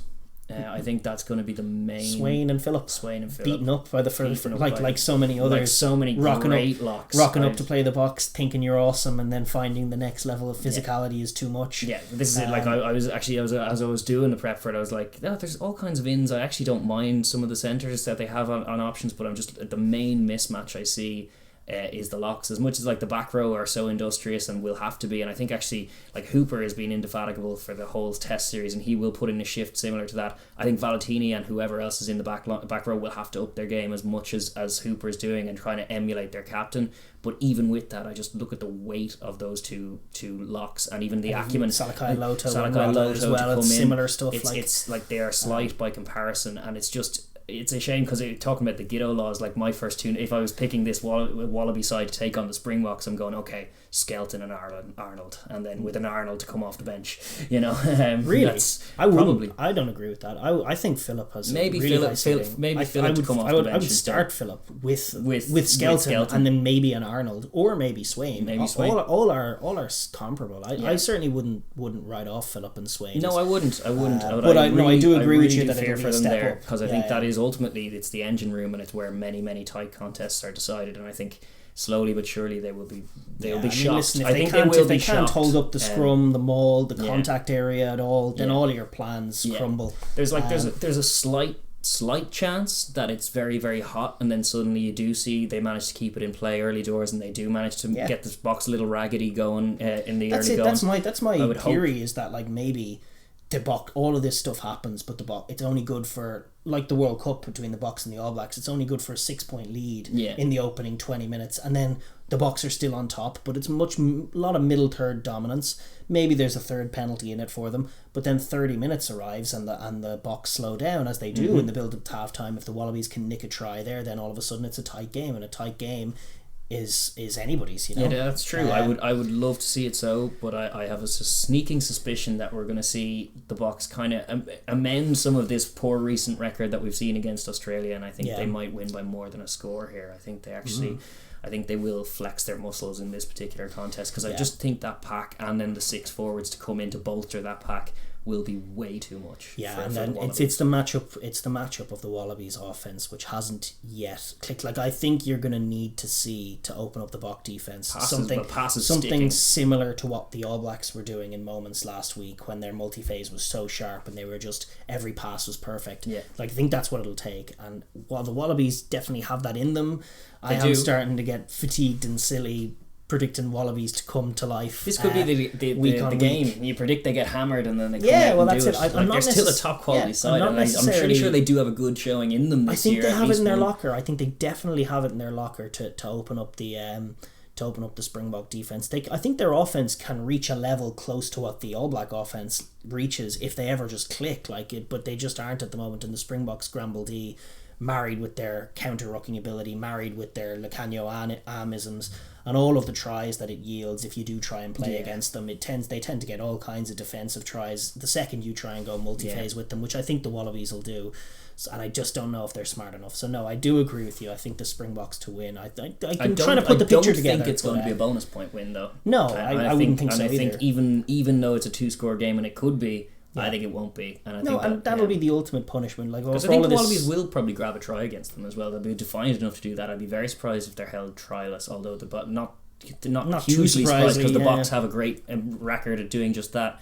But I think the Wallabies will find at least one try in this, but I don't think it'll be enough for them. Yeah, no, I do agree. I think ultimately there'll be defensive tries in it for the Springboks that'll do for them. But I think it'll be a good game. But I do think 10-point win for the Boks probably reasonable. Maybe sure. I'll say a 5-point win for the Boks. And a good game to boot. Good game to boot. Yeah, I'm looking forward to it though. The colour, the anthems and all of that, and just the pageantry of it, like a double header for the Rugby Championship. We're no more staggered weeks like this. We're just going to have two games, juicy fixtures as we motor on through the rest of the campaign, and looking giddily ahead to the rematch between the All Blacks and the Springboks, which I'm excited. I'm buzzing for that. But these are all very, very good games to whet the appetite. I'm buzzing for these games. It's going to be great. Let us know how you think it'll go down in the comments. But for the time being, we're going to move on. Absolutely. Yes, and we are going to park the Rugby Championship there. It will be there for us, as you say, with the weeks to come. Sure. But there was some seriously intriguing stuff going on in the World Cup qualifiers in America. Yeah. We had a major upset here. Canada turned over the US at home in St. John's in Newfoundland, 34-21. Oh my goodness. In the context of aggregate, that's a decent little lead to be taken stateside. It could have been a 34-14 lead, but for a late, potentially crucial US try. But it was an inspired performance by Canada. They were absolutely brilliant. It's as good as they've been in many a years. Pre-2015, I can't remember. Probably going back as far as 2011 for a Canadian performance as cohesive as that. They punished the US for not being the quicker and more clinical team. I mean, at the beginning of the game, it started absolutely abysmally. They gave up a penalty try in 2 minutes into the game through an All Black maul, which was then a yellow card, of course, as well. What did I say? All Black. All Black. Okay, it might have gone differently if it were the All Blacks. If it was an All Black maul, no. Sorry, I'm still thinking Rugby Championship. No, to an Eagle maul. They conceded an early try, and it looked to be very much going according to the Eagles' plan. Maul them into submission. But the Canadians, even with a man down, struck back, played quick, high-tempo footy, and managed to grab a very quick response try, just getting into the right areas of the field. Yeah. Peter Nelson kicked a goal. They had another yellow card later on, and they did fall back behind to another sort of slow maul play from the US. But they kept the pace of the game high. They took their chances when they were there. They carried very well. They gave assured performances in the locks, and they were by no means at the physical disadvantage. Nope. And they just, like the US line out then went to absolute pot, and they just took advantage of it and found some great tries towards the tail end, including a wonderful intercept that was borne off their defence, which was...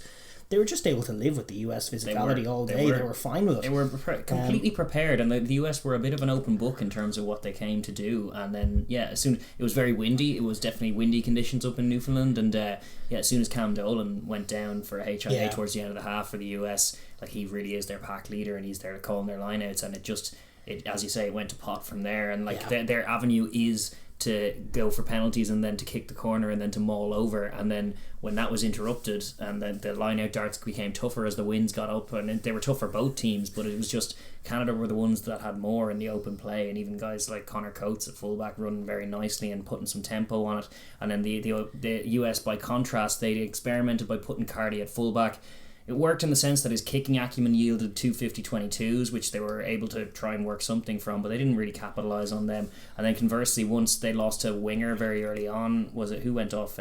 Cruz went off, and then it was their scrum half was in covering Augsburger. So then you have a scrum half and an out half in the backfield, and then suddenly they were dropping balls on the the Canadian kicking game was yielding all kinds of results. It was giving them entrances, and from entrances they were taking tries. The contrast at 9 was stellar. Ross Broud was just quick and deliberate and sharp and passing. Nelson was assured as well from 10, absolutely. and then the contrast on the US side, like Daragh and what was your man's name at 10, experimental Will McGee, who will probably not be featuring, I would say so, this week. Like Adge came on and was wrestling against the tide kind of when he did come in at 10 to try and wrestle them back, but it was already momentum Canada and then at he that threw point, a crucial pick, and it was, by forcing the issue, a la Australia, just whipping it out wide and getting picked off.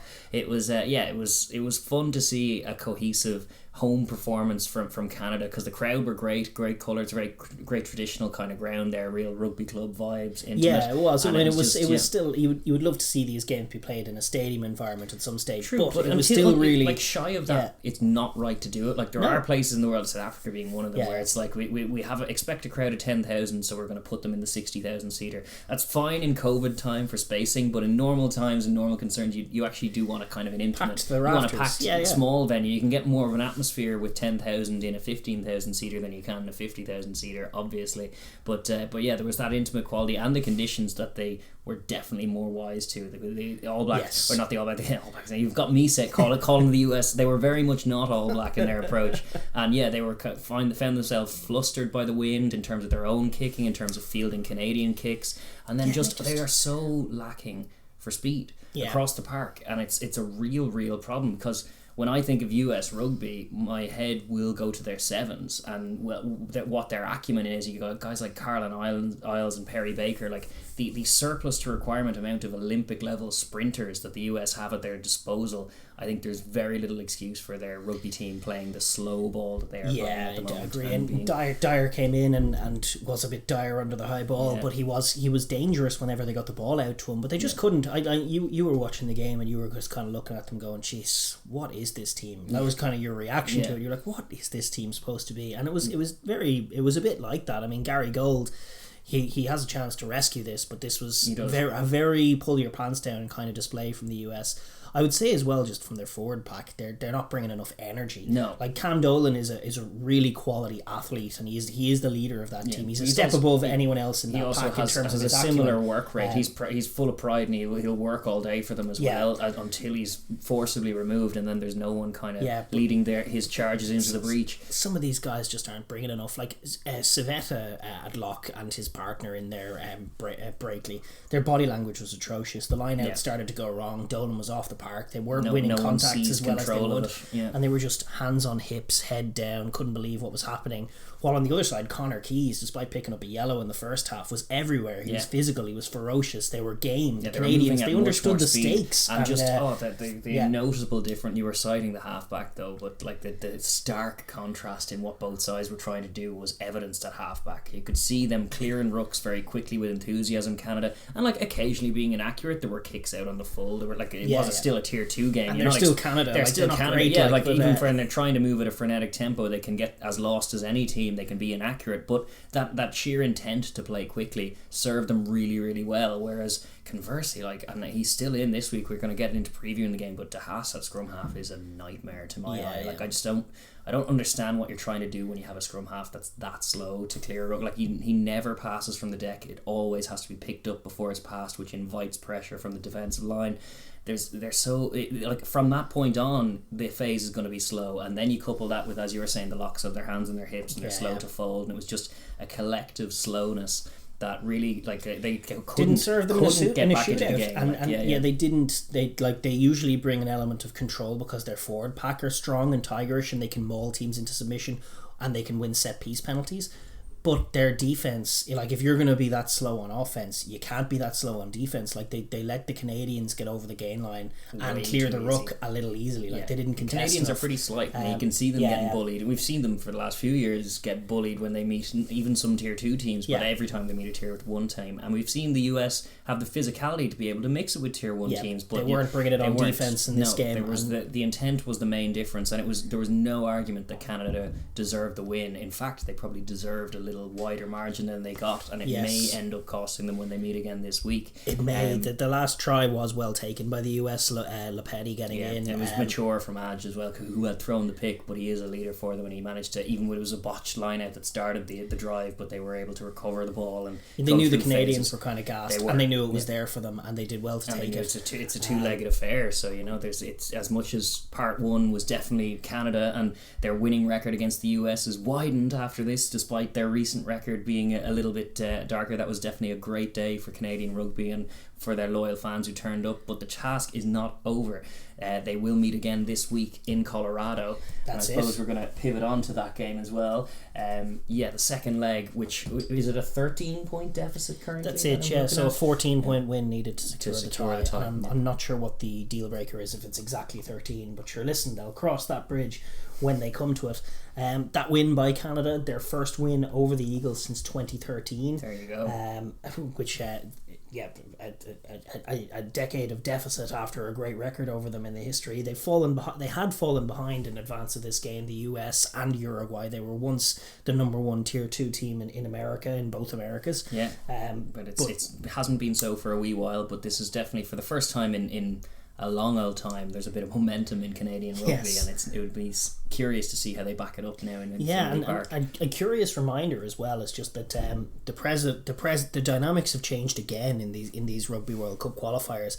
The Chileans, Los Condores as they are, pushed Uruguay all of the way. Yeah. The loser of this fixture has a game against Chile for their lives. Yeah. Otherwise, they are OUT out of the World Cup. Yeah. And Chile, no mugs at all. No. And it's a very dangerous game. In terms of growing the game, it's good to see competitive games in these qualifiers. And if a decent team is going to miss out, that surely speaks to the strength of the World Cup ultimately, and we're hopeful that we'll have more tier 2 teams claiming scalps at World Cups, and more of those pools we had last year where there's a win for every team in a pool. It's only happened the once. Hopefully we can get that again this year, and it's games like this that'll sow the seed of it. It's just the growth and the development of the game, but not at the expense of the result. You still got to get yourself to the World Cup. It's such a carrot for these teams. Oh, it's massive. It's massive for both. I mean, Canada never having failed to make a World Cup. The US trying to build something with the MLR, like not making a World Cup would be such a step back for either of these nations. Yeah. Interestingly enough, US now need to meet Canada by more than 13, as we said, to just keep their chances of being America 1 alive. They have covered that margin in 6 of the previous 10 meetings with Canada before last week. There you go. So they have precedent for running in a score against Canada, and they will know they will have to. But bits of, definitely the intent will have to be different. They are at home. It'll change things as far as that. It'll be a different factor. It is Colorado, so it'll be kind of high as well. Altitude will be a factor for the kicking. Yeah, and hopefully, I would imagine they'll have cleaner conditions. I haven't looked up the weather, but it probably won't be as windy. It could, I suppose, could be, theoretically be, but it probably won't be as bad as Newfoundland. And I would say that the Americans will have that home field edge. Considering they managed to dial in 50-22s, if they have a bit more zip on their kicks, if they're up that high, then perchance they can do that. Interestingly, the man they brought in to do that is out of the squad. Luke Carty gone from the 23, which is interesting. The team that they've gone with few changes. Lopetti, who scored that try off the bench from 13, comes in to play 13 with Bryce Campbell. They've brought in a new winger, Ryan Matias. I'm excited. Hopefully he's very, very quick. Yes, he's in with Christian Dyer, who showed flashes of brilliance. Marcel Bracchi comes back from the centre to fullback. He's a very good player, Rocky. Adja 10, captain. Obviously, DeHaas, who you have your issues with, and you're not wrong at all. That's a problem. He's definitely not been great at all this season. Cam Dolan, crucially fit in there. And then there are some other changes. Gurmashis in the back row, Savetta and Breakley there in at lock. Interestingly, Taufatea comes into the team at tight head. I've never seen him kid out. No, indeed. I've seen him be a very mobile and very dynamic hooker. I guess it means they have someone to sub in to throw the ball at the line out if that goes to pot. Maybe there's a bit of that. Well, it did last week. They will certainly hope that their line out and their launch plays and their tries thereafter can return, because it is their primary weapon is the old maul try from either 5 or 10 out. And it's crucial that is good for them. It's very, very good for their chances that Cam Dolan was past fit, and is straight back in. And there's a new hooker in there as well, Pifoletti, who didn't play at all last week, but he's in to hopefully shore up the darts as well. Canada, by contrast, just the one change on the bench, same starting 15. They're backing their boys. Yes, Kyle Bay comes in Bailey. Kyle Bailey comes in to cover the back row, but outside of that, it is the same guys. Same team going into battle. It's kind of old school rugby. We got the men in the jerseys, and they're in there until they're forced out by injury or by otherworldly form. But to be honest, you would back up that performance with faith and selecting the same team, because it was as good a display as recent history has had in Canadian rugby, and they are so close to getting themselves pretty much into a World Cup. It's just one win away, or even a close 12-point loss away, which is not the way they need to be thinking. They need to be going to try and win that game, because going to try and lose it by 12 is a surefire way to lose it by 15. There's no question about that. From the USA's point of view, just in terms of trying to win this game, obviously they have to be aggressive. They need to get a margin. I still think, as much as we want to see them be a quick team, and McGinty will offer a bit more, and certainly more control from 10. If they can play more through 10, they will be instantly improved. That much is true. The bread and butter begins with getting on top of these Canadians at the set piece. Line out their primary one, but also scrum. Set piece and maul and scrum. Taufete at tight head. It's interesting. It's an unknown quantity. He's physical. We know that much. He's probably able to wrestle. I would say that they really have to be hungry and attack these Canadians in that area. Get penalties, kick corners, get tries that way. Be physical, be on top. They'll have their home crowd behind them. They will. And if they can get on top of the Canadians early, it'll become a long day for the Canadians. They might have their heads sagging, and then all of a sudden that clock will look awful long. The US will have plenty of time. It's not that big a margin. It's a 2-score margin now. They'll need to be physical. They'll need to dominate the game from the beginning. What they can't do is start slow, have it peter into sort of a ticky-tacky game, and then leave themselves with too much to do. After 30 minutes, then they are concerned, because it's totally. We've only scored 6 in 30, and hang on, how many do we need to win by, and where are those points coming from? Well, that's it.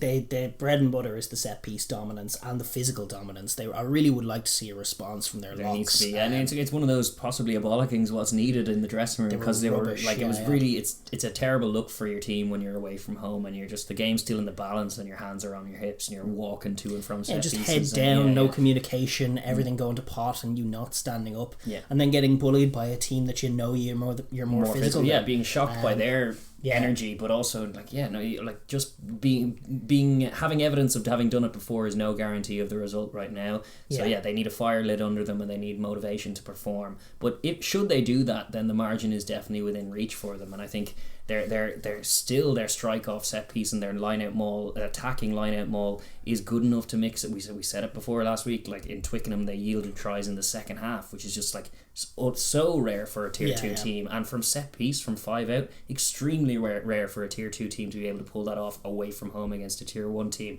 like England. So they really, if they tidy themselves up, they're home against Canada here, and they're fighting for it's a consequential game, but they should be backing themselves to get tries. And they do need to be wary of the Canadian attack. They need to be obviously they'll have to defend it in moments. They'll need to bring more energy off their defense, but more than that, they'll need to control the game. They'll need to control where it's played, their tactical kicking game through H.M. McGinty primarily. Also, their defensive breakdown work needs to be clean, but also disruptive and harrying. If they're making good solid contacts on D and then slowing the ruck down, Canada will come unstuck from that fairly quickly. Whereas last week they were kind of letting them have passive. They were passive off the line. They were passive in the breakdown. It was not a good look. They need to be abrasive, prickly, and very, very determined. That'll probably be enough in my estimation, just looking at the teams. But it's definitely it's an intangible that you need to get right from a coaching point of view. You need to get the right speech beforehand or something. You just need to make sure that those guys are arriving hungry. And should they be, I still think it's a margin they can overcome. Yeah, absolutely. Especially if they can just control where the game is. If Edge can get on top of them from a kicking point of view and flip the script both on set piece and in the territorial kicking game, that'll put the performance of the halfbacks. The halfback pairing, when they were outplayed up in Newfoundland, they need to flip that on its head 180, and then they will be the more assured team. Canada have a capacity to panic as well. They do, and you can just apply a bit of a squeeze and create that atmosphere that's a bit of a cauldron and tough to play at.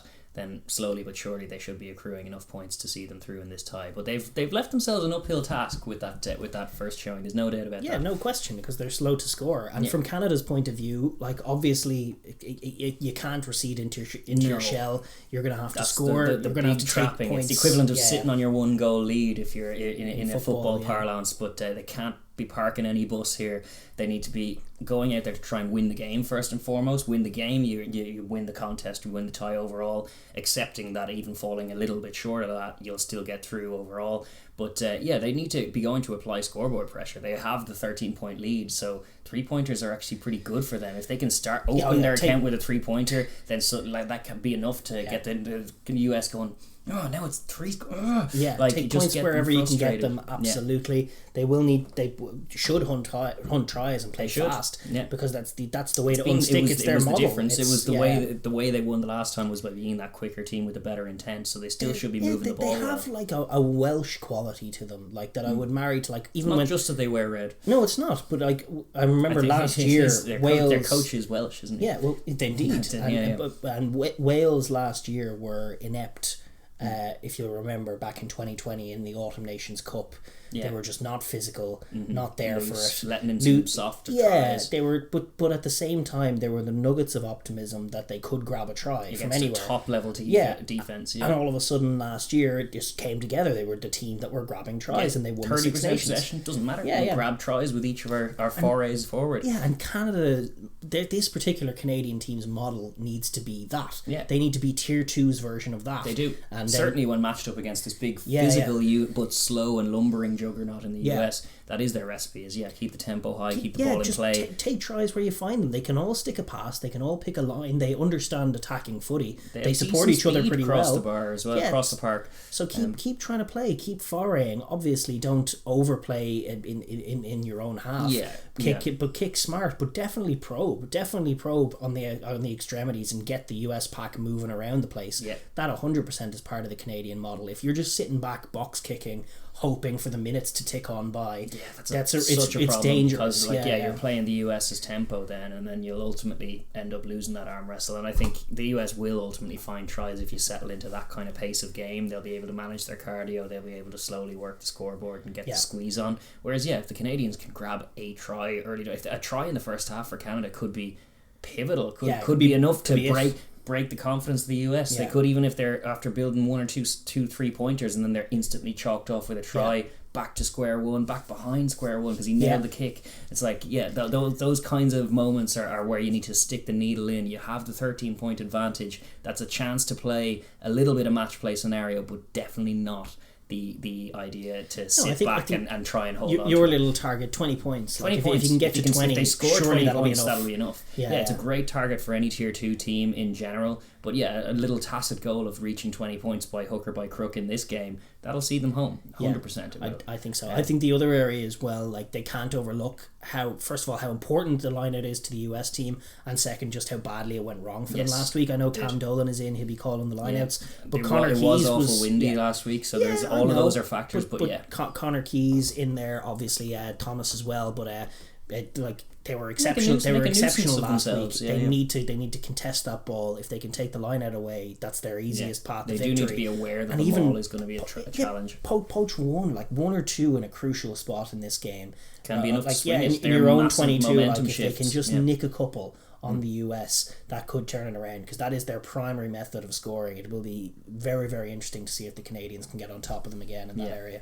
I'm wondering how motivated and how to the pitch they will be, because surely they will recognise what a great position they put themselves in and what a chance this is. It is the exact same team, as you were saying, one change on the bench. Will there be an emotional drain from it? Will there be a kind of a tough to get back up? I don't know. I should mention Spencer Jones as well. He came in on debut, a brilliant player, looked awesome from 12, exciting. Yeah. The Arrows through line in this team is great. Yeah, it's improved them instantly. They look much more cohesive than the Americans, who have all of this MLR juju coming into this Safa coach who has his own ideas, and it's actually not gelling particularly well. Whereas the Canadians, they just have the one MLR team who play quick attacking footy, and then that's just who they are. It's bleeding into the top team now, because the team needed some seismic change based on their recent showing, so it's an easier position rather than, like, the US have been kind of one step forward, 2 steps back, 2 steps forward, 1 step back for a few years now, so it's kind of you're reticent to just throw the book out and start again, although I think part of it on their offense for sure should probably do that. I think a new scrum half and new tempo entirely. Yeah, interestingly, they have 2 scrummies on their bench this week, Baska and Obsberger, both on the bench this week. Well, is Obsberger just converted to a winger now? I don't know, or even Baska is big enough to probably play in the back line, but there's definitely scope for hauling Bass out of there if he does. It should be, because he played all the minutes last week and he was a problem throughout. It was forced because the winger went off early, but it's been a problem for the last wee while that you've been highlighting him. He's just slowing everything down, and they're like, you need to be quick. Even if you're a bigger team than them, you still need to be moving quickly. Like, look at what Faf does for the Springboks. If you're going to try and play a forward oriented game, you still need tempo from 9, and he just doesn't bring any of that, so it's a problem. Yeah, 100%. So given the sort of the interesting matchup that this is in terms of styles and everything else, how do you see it going? Well, I think that the USA will win the game. I do think that, but I'm not sure. It's a very much a toss-up in my head as to whether they do it by enough to get through this tie. I know they'll have the target in mind. It's an aggregate game, so like winning, like they it's not like they'll be kind of 5 points up and kicking a 3 to make it a 2-score game. There won't be any of that. They'll know that it's 13 that they need to get to. So that could result in a bit more expanse and a higher scoring contest just in general. But I don't know if they have it in them. If Canada arrive to play a game with a similar motivation to last week, I don't know if they will score enough to get to that margin. I think like it involved pretty much shutting out that Canada team for them to succeed, or close to, because like, are you talking like how likely is it that the US rack up 30 plus points against them? That's interesting that you say that. Like, the dynamic that you're picturing, maybe they have like a 13-6 lead and then nick a try at the end for 20-6 and celebrate. But honestly, like, you're thinking 45-20. Yeah, I think the US will score this week. I think they'll fix their line out, and that's how they'll score. They're not gonna score by flinging the ball around and scoring pretty diverse All Blackie tries, but they will get. I think they're probably going to be good for 3 more tries. They got 2 last week, and I think if their line out's fixed, they might even get 4. But I think they'll hunt the corner with penalties, as they did against England and Twickenham. They'll just hunt the corner in penalties and try and take it to the Canadians that way. Especially when it can yield yellow cards and everything, and they need to cover a 2-try deficit already from the off, so there's less chance of them kind of going through the motions of 3 point. Exactly right. But my concern actually is the 34 that they conceded last week. It's like obviously they need to be way tighter about the amount of entrances they're giving to the Canadians, but they also just need to defend better. Like they're not, if they're offering up cheap tries, the Canadians can nick a couple and that could be enough. Indeed, that's kind of my fear for it. Is that they don't succeed in containing Canada the way they need to. Yeah, and even if they are scoring a few tries, I don't think it'll be enough. No. That's where I'm leaning currently, but it's only very slight, because I can also see Canada. Like, it's very renewed faith in Canada. I've been very doom and gloom on Canada for quite a while. Certainly going into the World Cup in 2019, I was adamant they are the worst team in it by far, and I was so bummed out that Namibia didn't get to play them, because Namibia have never won a World Cup game, and I'm pretty confident they would have stuffed that Canada team because they were so bad. Whereas this Canada team, based on that showing last week, and based on some of their attacking intent in summer, when they went to the corner and got 14 ultimately, these little sparkles of optimism are fresh in my mind for Canada.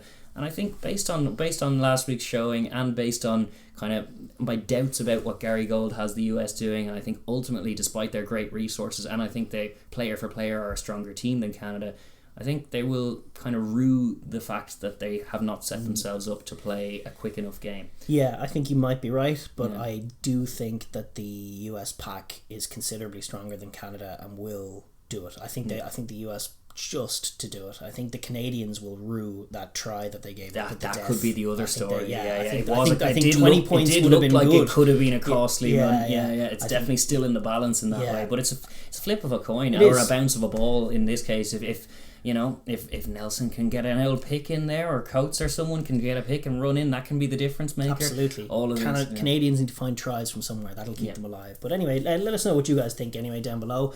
And we'll look forward to that juicy one on Saturday evening. Absolutely. The World Cup qualifiers heating up.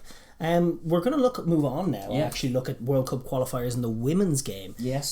There's a four-team European qualifier taking place starting on Monday. It's over the course of 3 weeks, a round-robin format between Scotland, Italy, Spain and Ireland. Our own charges. Our own charges is right, yeah. And the top team is going to book a spot in Group B at the World Cup. A group with Canada, USA and Asia 1. Now Canada and the US are pretty good in the women's game, but it's not too bad a group to be in. No, it's not. If you can qualify as Europe 1. But the loser will go into a final qualification tournament with a number of teams from all around the world. The winner of that tournament will go into a group with New Zealand, Australia and Wales. That's second prize there. That's second prize considerably. And then the other two are going home. Yeah. And no prize at all. No prize at all. This is a matchup, interestingly, like there's only 12 teams at the Women's World Cup. Italy are ranked 7th, Ireland are ranked 8th, Spain are ranked 9th, Scotland are ranked 11th.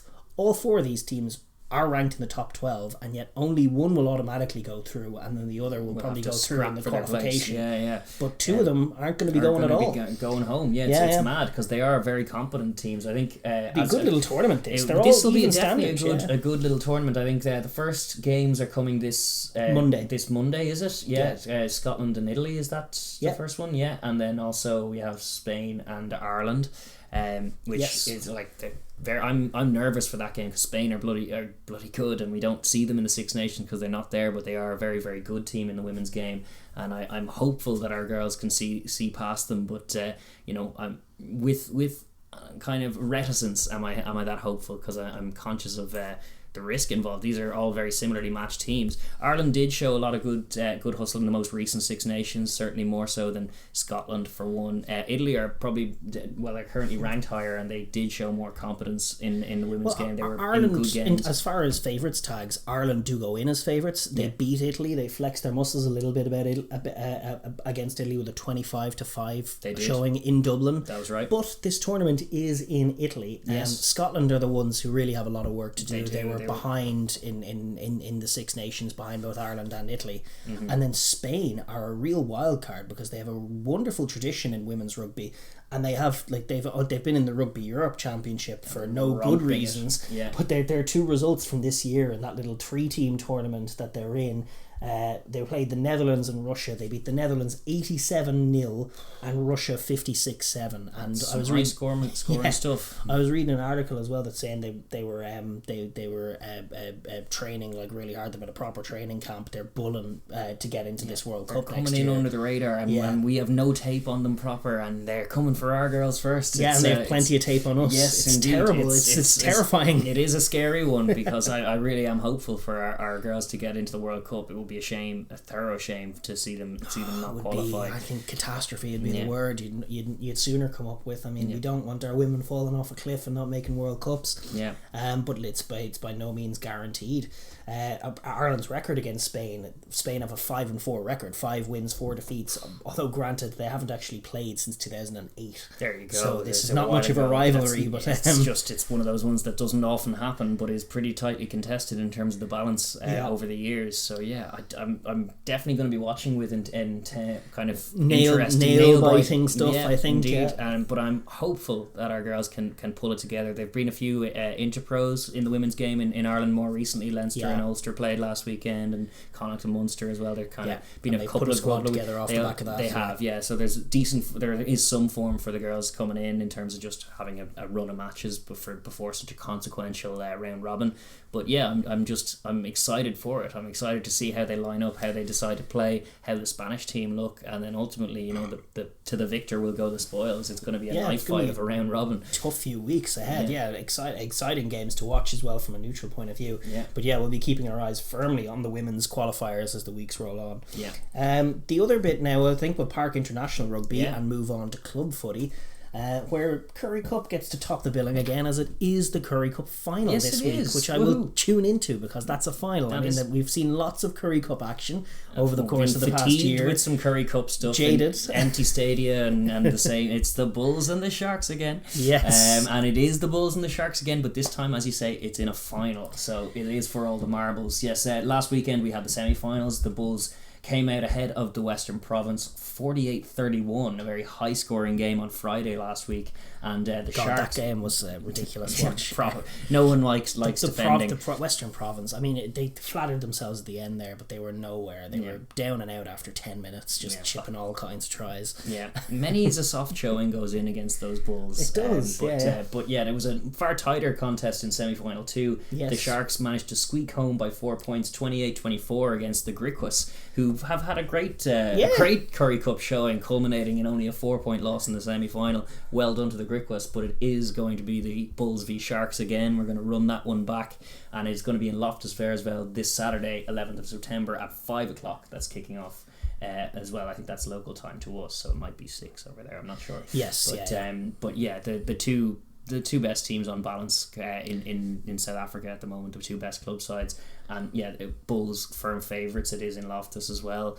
But the Sharks, with their defensive acumen, or their tradition for defensive acumen, should have it in them to play a wiser and certainly less less cowering display. The last time we watched this final, it was Lacagna Am against Dwayne Vermeulen. It was box against box. It's not that there's no box involved in this one, so it's a different kind of contest. The Sharks team is perhaps not its own identity. They're kind of young and full of potential. They are.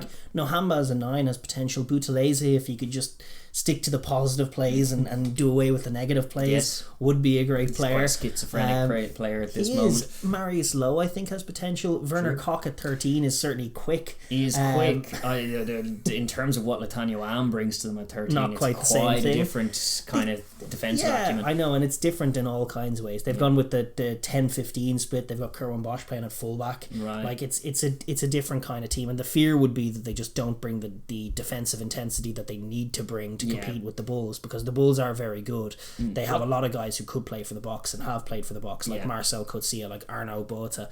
Like generally, it's been the heft of their pack that has seen them through in these Currie Cup games. They're out half Johan Hussen at the moment. He's their best out half in the comp, and Cornel Hendricks and Lionel Mapp, who are grabbing tries for fun. They look the best team in it, and have done really since the you could have just stopped it at whatever that was, Super Rugby Unlocked. Yes, that was fine. It was resolved then, and there's been an awful lot of games since then. The Currie Cup then, and then you had the in-between cup. The in-between cup, and then back to the Currie Cup. That's right. It's been a whole merry-go-round. A few shellackings at the hands of the Lions. The Sharks had their 2-test series against the Lions as well. That's right. It didn't go particularly well for them, although the second game was not bad from them.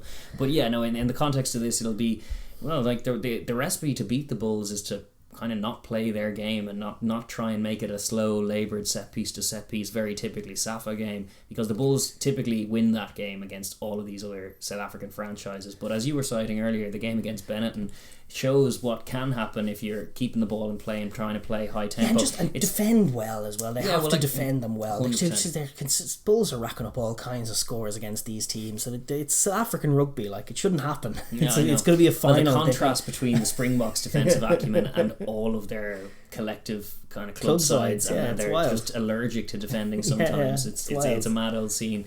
But I do have the Bulls as favourites here, kind of semi-firm favourites. I can see the Sharks overcoming them. They do have a prickly kind of club tradition of stepping up. I'd always back the Sharks. I'd always back the Sharks to do something unexpected. I think they're the most likely Safa team to maybe, I don't know, when it comes down to a win away in France or something like that. If that's in the years to come. But certainly we saw in years gone by, you can have the South African team. They won't finish top of the Safa teams, but they'll be the only ones to win in New Zealand in the season and that kind of thing. They have that sort of prickly, combative, and also also just clutch element to them. They can up their game on a big occasion, and that's the hope for them. Yeah, well, it is a but final, I do make the Bulls favourites. Like, yes. Marcel could see as a step above. That's it. Very often, what's like, going when on you're in watching these some of packs. those Currie Cup games, you see, like, there's the Springbok. He's lighting it up. He's skittling folks. And there's a South African who's not a Springbok, and you can see the difference visually on the screen. And the Bulls just have more of those players who are in that Springbok. It hasn't quite happened for Coetzee this year. He seems to always be the extra man. He does. Another potential Springbok. He doesn't love him, but the injury profile is probably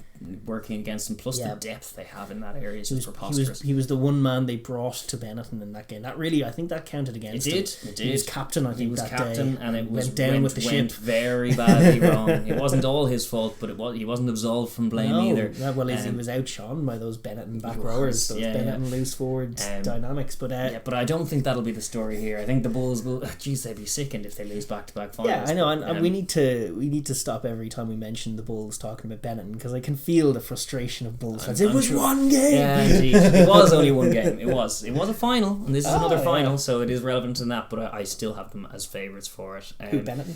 No, not Benetton. If they were playing, no. The Blue Bulls, I think, will edge this one probably by about 10 points. It'll be higher scoring than it ought to be for a final, probably like 35-25 or something. Nah, it'll tighten up and be won by the Sharks, 19-16. Okay. Pull it off. Yeah. Werner Koch, try in the last play. That would be nice. Yeah, that's what I'm dreaming. Yeah, I wouldn't mind to see that, but I don't know. What do you think's going to happen? Any Safa fans out there, let us know who you got. Who's your team? Are you going to be wearing your Sharks hat? You're going to be wearing curtain raiser for the URC. That's true too. Yeah. I'm excited to see these teams coming up to Europe to play us. We have the Bulls on day one. Leinster v the Bulls on day one of the new season in the URC as well. So all of this is important for form, but also it's a final in club footy. Absolutely. We're going to also just look on the top couture, which it was great to see return over the weekend. It gave us lots of fun rugby to watch.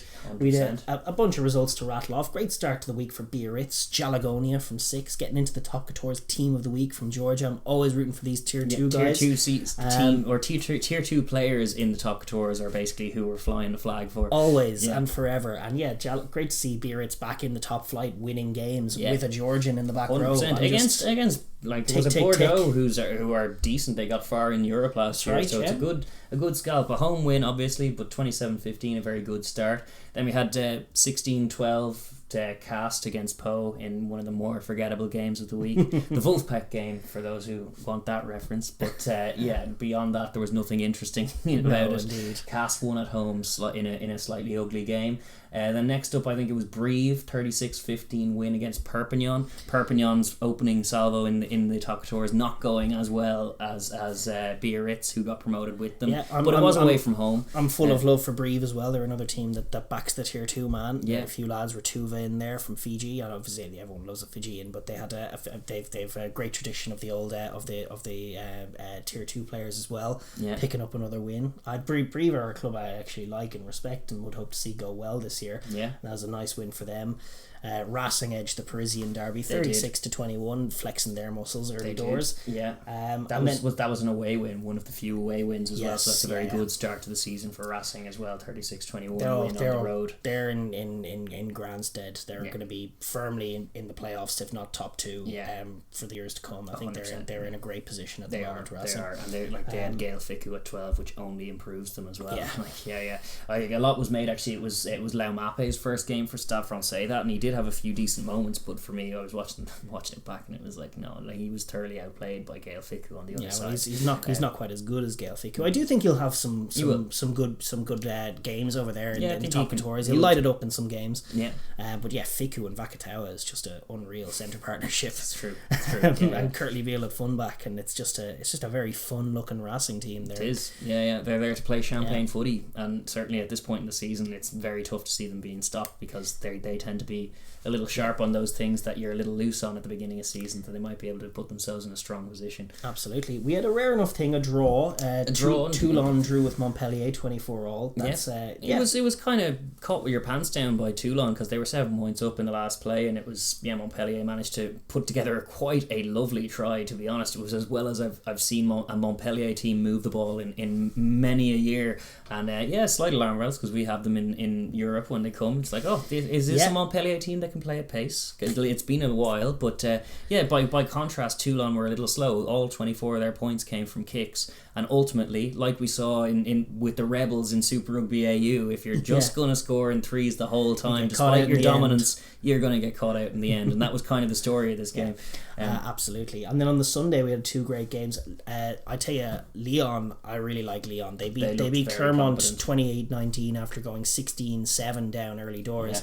It was in many sense a classic Clermont game, but Lyon really looked like they looked like a very good team. Felix Lambie had a lovely performance. Some of his wide passing from lock would put certainly Matt Phillip to shame. Yes, indeed. He had some lovely spin passes out there. Their back row of Colby Fayanga, the Georgian Becca Saganadze, and Jordan Taufua from Very Crusaders good. player was a really good back row. I like their halfbacks. They're just nice and quick. I like Charlie Nyatai basically playing a 10 for them in a lot of instances. There are two French wingers, Demoutier and Nino, look like they can play test rugby. Could be straight in there. Yeah. I think this is a good team. I've been looking at them for a couple of years now. They've been thereabouts for a wee while. It hasn't quite happened in Europe, but this could be a year where they mount a challenge. It was a very impressive display against what we know is a very good Clermont team, and they were comprehensively superior. They have Nini Ashvili, the Georgian fullback, as well.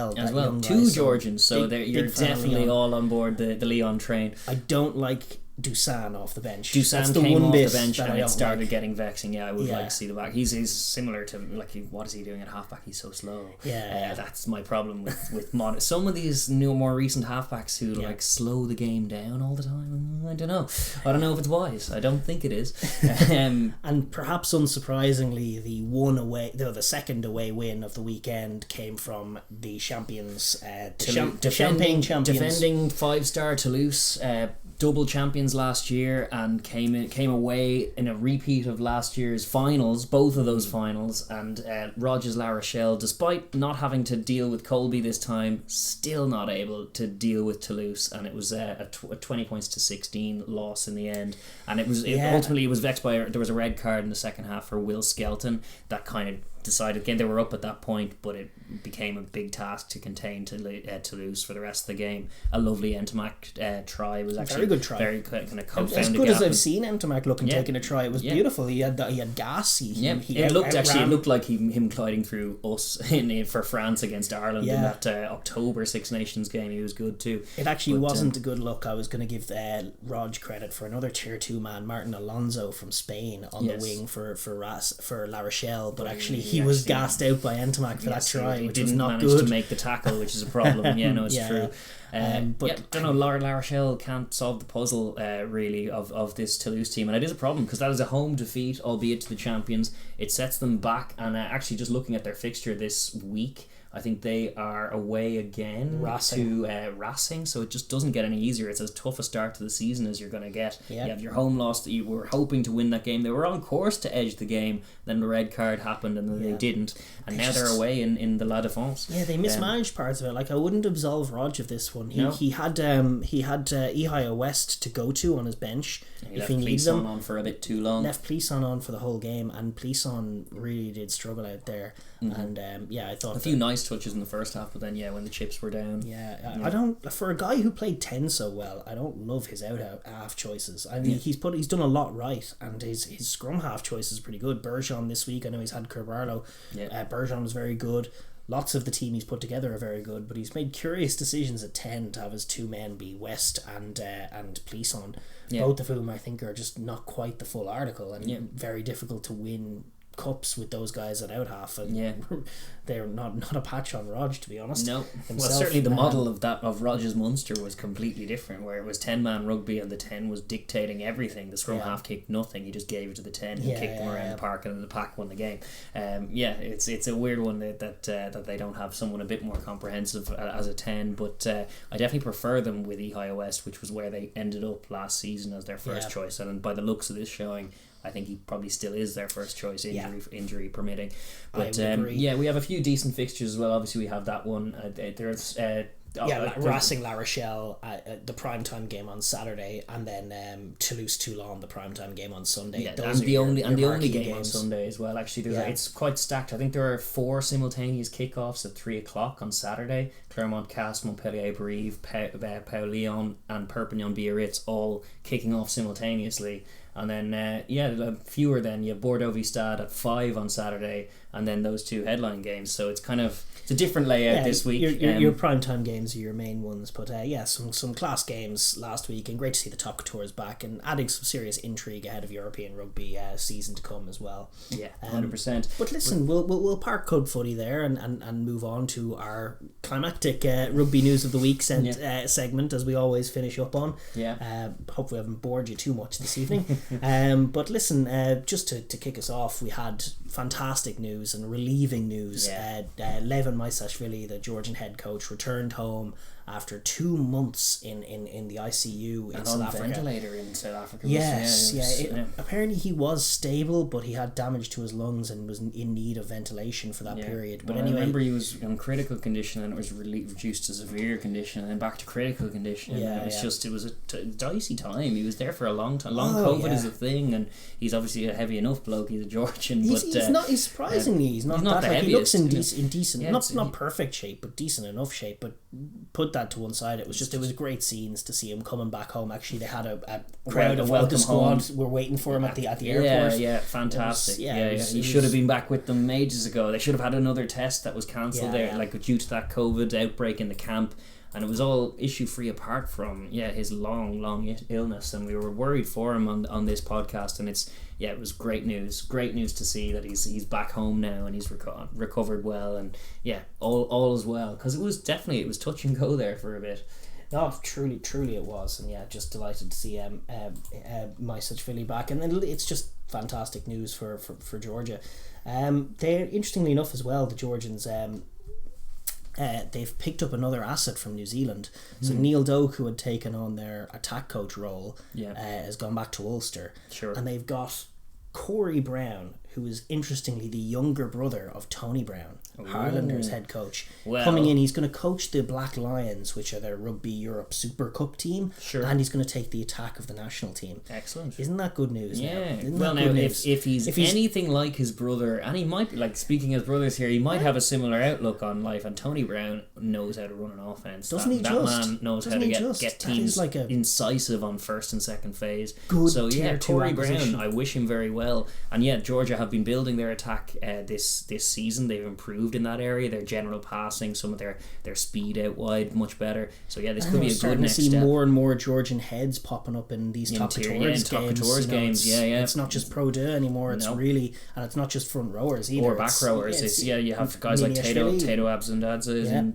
there's a lot of good talent in Georgia. It's exciting times. That could be a very shrewd acquisition. But mainly we're just delighted for Maisashvili, and delighted to see him home with his family, and good luck to himself and to Georgia going forward. Yes, absolutely. And speaking of coming home to your family, I think Joe Schmidt has decided to park his position as the head of high performance at World Rugby. He's going to head home and spend time with his family. I know he's a very determined family man and wants to put that above all else, and I've just nothing but nice words to say about Joe Schmidt. He's a lovely guy, and apparently he will still be involved as a member of the committee, but he's taken a step back. I think he's still on the law review board as well as the high performance committee, or the law review group as well, so he still has a finger on the pulse of the game, but he's not a director anymore. He's stepping back, which is fine. He's earned his right to do that. He's been citing a willingness to go back to New Zealand and be with his family for years now. He was saying that during his tenure in Ireland as well. So maybe now he'll be able to,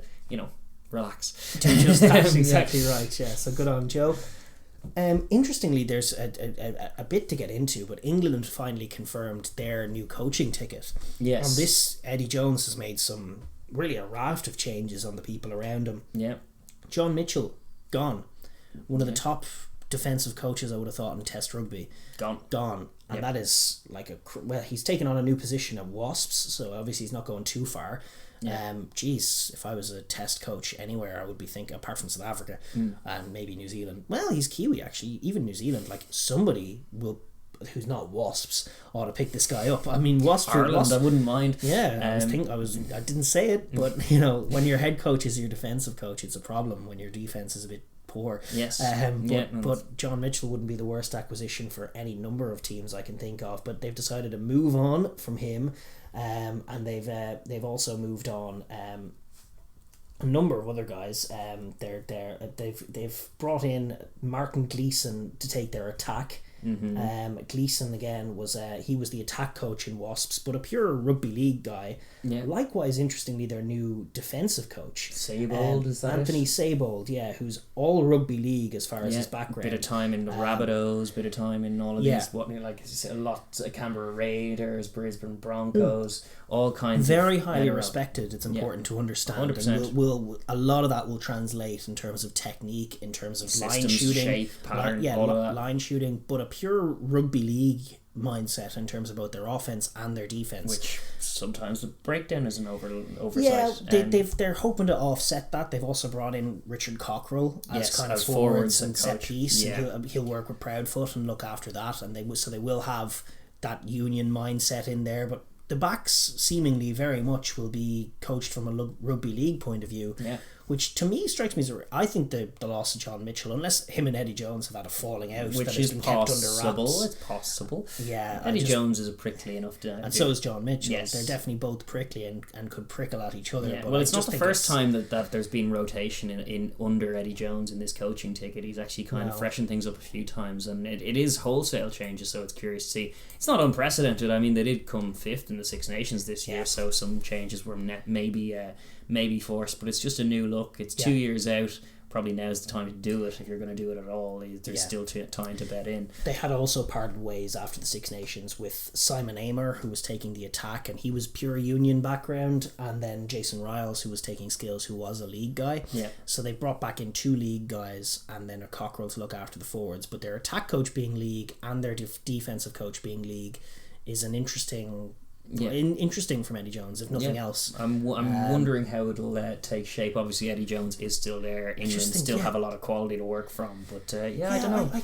John Mitchell's the one that's vexing you. I also like their offense. Like, I've always liked their offense. I think they took a lot of it from Sarries, mind you. I think they just basically took the Sarries playbook and tinkered with it, but I still think that and I think part of the reason they struggled last year is because Sarries were down. But I still maybe there's a case to be made for freshening that up. And listen, the proof will always be in the pudding. I don't really know these guys that were coming in. But I think there's risk involved in this for sure. I think there's a lot to lose. I don't think that the baseline from which England are starting is as low as the 5th place finish would suggest. It's not at all. They won 2 tournaments last year. That's true. Got to a World Cup final the year before. That's also true. Interesting to see. It is definitely interesting. Wholesale changes in the England camp. In other camps it's more settled. Brad Thorne has re-signed for the Queensland Reds. He will now remain at Ballymore until the end of 2023 at least. They've made great progress under him so far, and sure, look, they're Super Rugby AU champions as it sits, and they managed to do over the Brumbies this year, and it's all been momentum. They have a permanent challenge now, and it'll be a real challenge next year because there's no Super Rugby AU.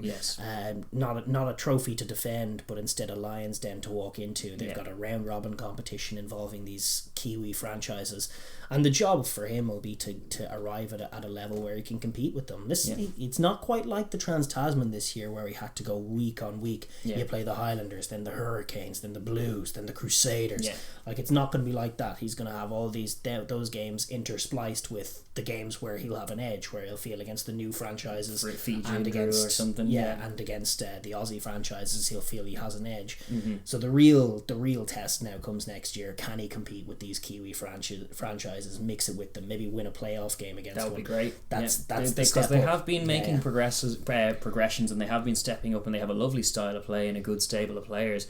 It's been great progress considering they basically hit reset button when he came in, and he was axing Quade Cooper and Genia and guys. The old guard were just broomed out the door. They've rebuilt with him now. He's been there quite a while and signed on through 2023. Is nice kind of consistency and a coherent kind of coaching group throughout this period. It's good for Queensland Reds. It's also good for Brad Thorne. I'm looking at him thinking like he's done a great job here. Is a test position in his near future. Like 2023 is not that far No, away. it isn't. It's after the World Cup, isn't it? He's going to put his hand up and say, I could at least take a forward pack or a defence. You know, some test nation, maybe Australia. Even USA, if you want to cut your teeth on tier 2, there's potential for, like, he could be a useful man for all sorts, a useful head. Well, he's done great work. 2023 here. Is a strategic contract extension. It means he's going to do this until the end of the World Cup and then prick up his ears. Then be on the market. So the fortunes of the Reds are definitely tethered to his chances, but they've been good so far and he's done good things with them. So they're dead right to keep the faith and sign him on. Absolutely. Another bit of news as well, just that Toby Flood is moving on. Yes, he's hanging up the boots. His retirement at the age of 36. Wow. An 18-year career. He's going to remain at the Falcons, where he's been as kicking and skills coach. Don the tracksuit and the whistle, and yeah, absolutely. And he's also studying for a masters in Cambridge. So good on him. But he's been a stalwart of the rugby world for the last number of years. He's had quite a glittering career between Leicester Tigers and Toulouse. He was briefly with as well, and now he carved out a good place for himself at Newcastle. A good few England caps as well. He was never quite top level. In fact, but he was understood. He was very often number 22 to Wilkinson, or playing 10 when Wilkinson was injured, which he oft was. Credit to Toby for a quality career. Highlights incredible. Been to Test rugby, won trophies. Awesome. Good on you, Toby. He's been a really, really good 10 and seemingly a lovely dude as well. I'm happy for him. He's getting out of the game seemingly with his faculties intact, given that he's going further education and he's in coaching and all of those things. One would hope. This is a positive report, but fair play to Toby Flood for a great career. And then other news, we had a mad flutter of kind of excitement and anxiety and all kinds of things coming from Bloemfontein this week. It was a mad old sequence. Bloemfontein and Cape Town, the South African Rugby Union, I don't know the details of this and I tried to scan and find them, but basically there's a Rugby 365, which is a South African organisation, revealed that the South African president has made a call to Western Province Rugby, who run the Stormers, and said that there's a bunch of financial controversies and infighting going on at the Cape Town Union, and he's threatened them with being expelled from the URC and replaced with the Cheetahs. Yeah, which is quite a dynamic. Now, I don't know if there's much meat to that threat. I wasn't really able to find out. But that'd be crazy. It would be. It would be very punitive based on it's a big card. It was controversial that the Cheetahs were being so unceremoniously dumped out of the Pro 60 or Pro 14 that they had added value to in their arrival. So there's part of me that's thinking that it's also just a mad old thing. It's not that far from the start of the season. Like, it's a very tough thing to be coming out so late in the game. I don't know the details. Maybe someone could fill us on what's going on in Western Province, but on the field, certainly, it's just been downward trajectory. So if they are off field or behind the scene antics are as much of a basket case as their on field stuff, then maybe they're in trouble. They're supposed to be competitive with the top teams at the top of South Africa. The Stormers are a great tradition of being a top quality side, and instead Sia Khaleesi is jumping ship and joining the Sharks. It's almost alarming. Yeah, it would be. If you're considering the history there, it's definitely alarming. There was other news as well, wasn't there, in terms of player sharing and asset sharing. I think is it the Cheetahs and the Sharks are going to pool their collective resources in terms of allowing some of these Cheetahs to play kid out for the Sharks in the URC, and then similarly allowing some of the people on the Sharks roster to kick a kid out for the Cheetahs in games whatever competition they end up in. Absolutely. So I think Ruan Pinar was one who's on the books with the Cheetahs, and he's now going to be probably lining up in a Sharks shirt in the URC. The Sharks are missing a couple of assets in scrum half. Obviously, Hendricks is still touring with the Springboks and boxed off till November. Even though he's probably fourth choice, but that's just the way it goes. And the Sharks basically needed a scrum half asset, and Ruan Pinar was saying he'd love to tour Ireland again. There you go. Go back to Ulster. Yeah, absolutely. And he'll do that one more tour, even though he has a home in Bloemfontein and is a Cheetahs man. He's going to play for the Sharks, and a few other Cheetahs players will do so. It's a solution that makes sense, I think, because they're so stretched at the moment. The South African resources, as we saw during the Lions tour, and they want to be as competitive as possible. Yeah, if they're sending four franchises, they want to be competitive. I wonder now if this Stormers thing does come true, then how does that work when the Cheetahs get the ticket in? Are they going like, "Oi, Give us our ruined peanut back. I'm sure that's exactly what they're doing, but I would assume that there isn't as much meat to that threat. I would imagine it's just a rumour and a bit of a Twitter. Well, I'm sure the threat is real, but whether there's much meat to it and whether this is not just a sort your stuff out, ultimatum type of deal, I don't know, but it was definitely interesting rumblings coming from South Africa in the week of the Currie Cup final, kinds of behind the scenes drama going on in those clubs. I think none of them are as organised or as well polished a machine as the Springboks are. No, not close. It was one of the things that Razzie really wanted to do, and before COVID you could see signs succeeding of it. Yeah, at the beginning of that Super Rugby season that ended with the COVID lockdown in March, like those first couple of months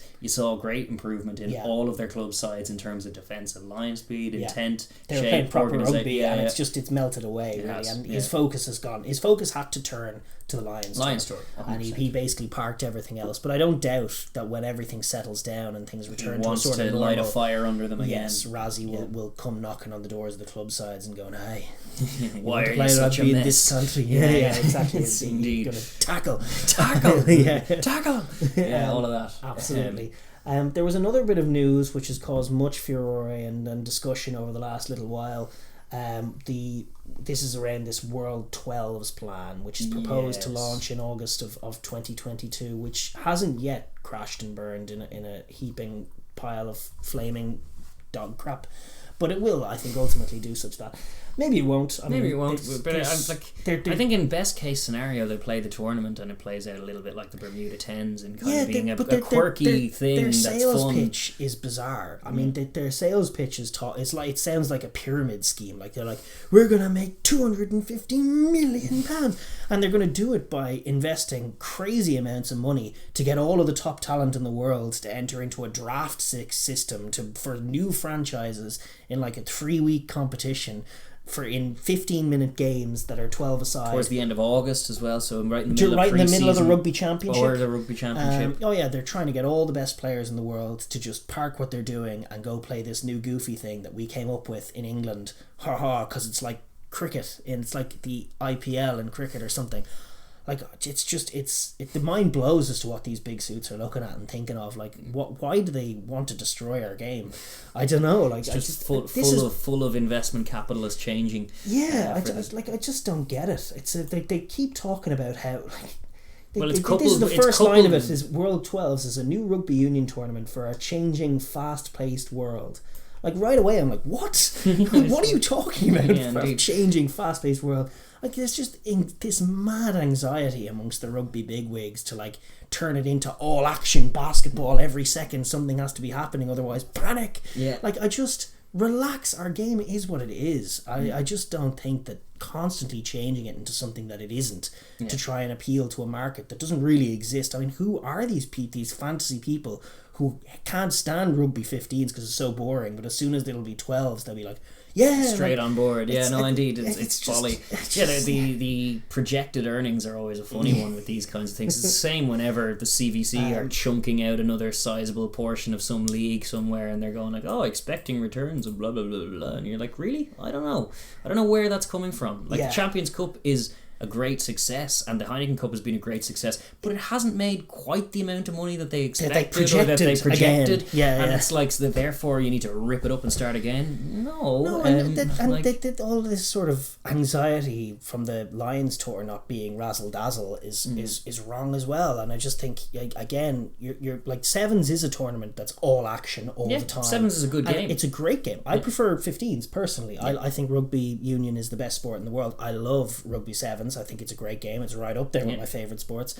But I love everything that rugby union brings, including all of these different dynamics. And I think what instead of just constantly trying to change the game, learn how to sell it. Learn how to produce it. Learn how to explain. Start by learning how to put highlights packages together. That'll be a good one. Learn how to explain what the big moments are. Why we're having such anxiety over one scrum instead of they're not running. It's like, run, go run. Yes. I like it when you're running.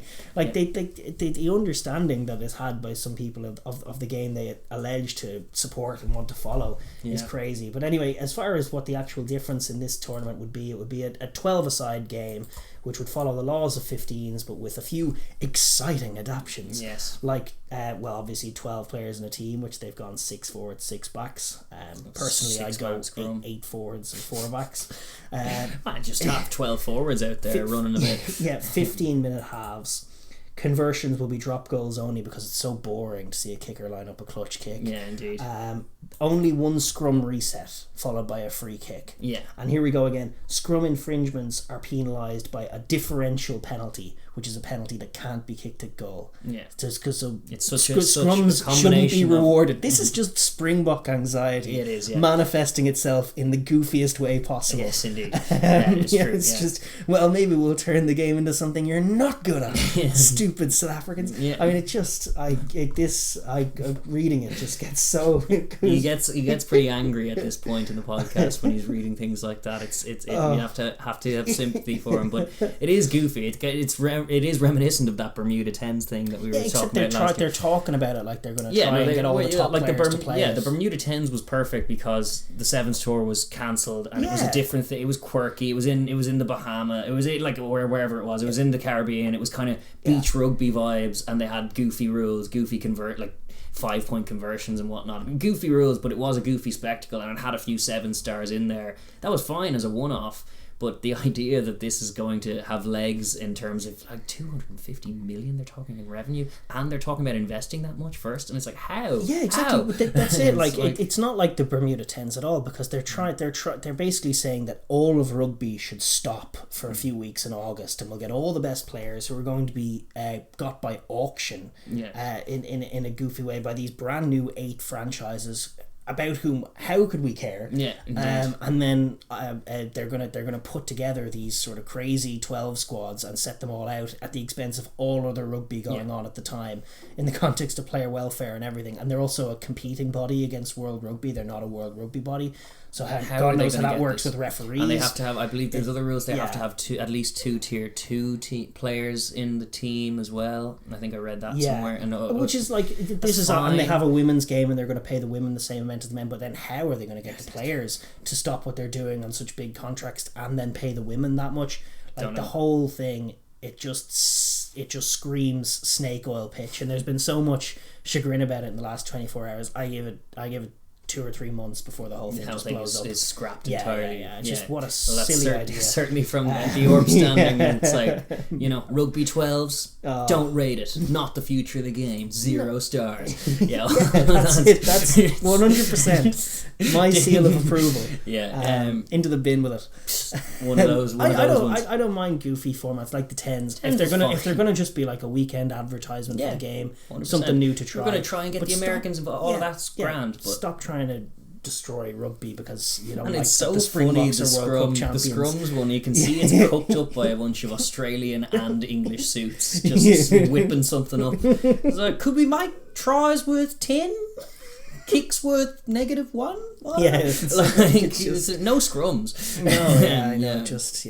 I despair sometimes. People just learn how to sell our game. Our game is great. It doesn't need to be all action all the time. It's not basketball. It's also not cricket. It's not something that needs the rejigged sort of 2020 format. Watching 80 minutes of rugby is not as taxing or as time consuming as watching a test match in cricket. That's where all of these short formats in cricket come from, the fact that cricket goes on for 5 days and it's in its traditional a draw format. Exactly. The 2 teams score 2 different scores and then it's a draw. So it's that kind of format will vex a guy. So obviously 2020, quicker formats, quick turnarounds, makes good sense. But rugby's an 80-minute game. Frankly, in rugby, if you want to get people to go to an event, like whether it's a show or anything else, you want it to be 2 hours. Yeah. Like if it's any shorter, you feel like you're getting shortchanged for your night. Indeed. So if you actually, it sounds counterintuitive, but if you shorten rugby games, all of a sudden you're going to have to create a longer event because you're going to have to put on more and more games. Yeah, you have to do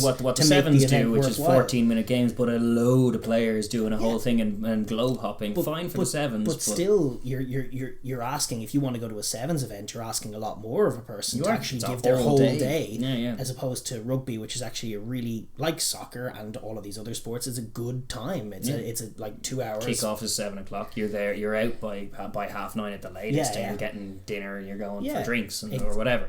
Exactly right. So it just none of it makes sense. But anyway, it is probably just too much time spent ragging on that one. Let us know in the comments what you think. Is it a good idea? It's not a good idea. But don't you dare try and defend this. Dissenting voices will be greeted with hostility and scorn.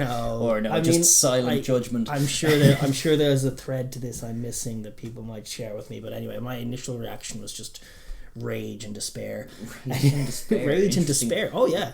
Palpable in mix. Equal measure. But anyway, I wasn't even watching Ireland play. That's normally when those are in there. To move on, to wrap up the show, we do want to finish on a more positive note than that. We have Philip Brown, who you guys won't know, but he was the CEO of the IRFU, joined the IRFU in July 1992 and assumed the role of chief executive in 1998. He's going to retire as chief executive from the end of this year, and we just wanted to give him the shout out because he's done Philip. an amazing job. Any metric you want to choose, he's done an unequivocally fantastic job. 3 provinces win a collective of 7 European Cups. He's taken an Ireland team from the absolute doldrums into the professional world. He became CEO in what, 1992? Oh no, joined in 92, joined the IRFU in 92, became CEO in 98, and then took Ireland into the professional era. That Ireland team were in 1998.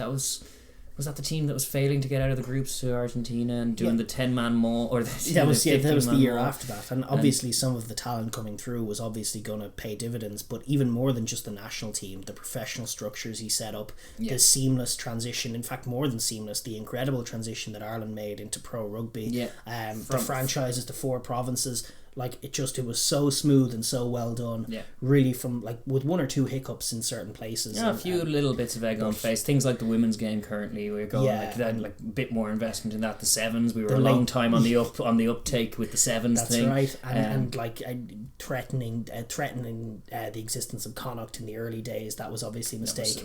But overall, you just look at the scoreboard and look at the map in terms of what he's done since he became chief executive over the last 20 years. The institution that Leinster and Munster and all of these provinces have become absolutely fantastic. And then also, just you won't be as familiar, but the stark contrast with the FAI, who are the Football Association of Ireland, and John Delaney and all this. You probably haven't been following it, but it was a big scandal over here, embezzlement, all kinds of reappropriation of funds, all while you take, like, he became chief executive in the 90s as well, and he inherited a team that were on the up. They'd been to the 2 World Cups. They had a very decent football guys, and then systematically destroyed all of it while filling their pockets. Like, you had 2 completely different trajectories. You had rugby in the absolute doldrums in the 90s. We were losing every game every year of the Six Nations.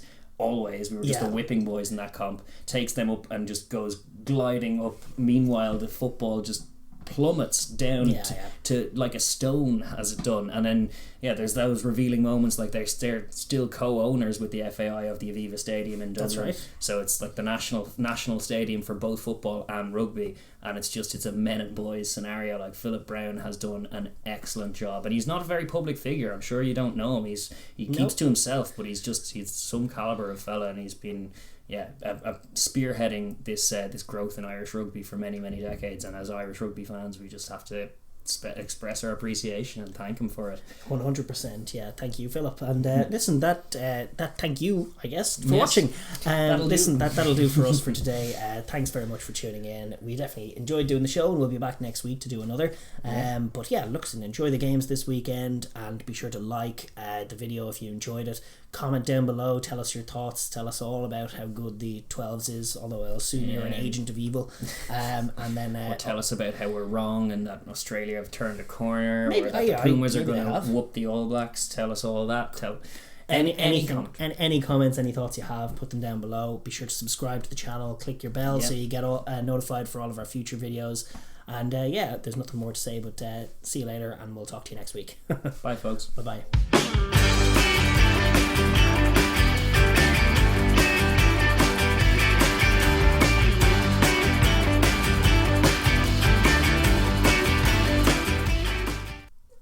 You know what? I reached too early there. Okay. Oh, pinged it. You see, you gotta get the reach right. You gotta get the reach right. That's it. Good man.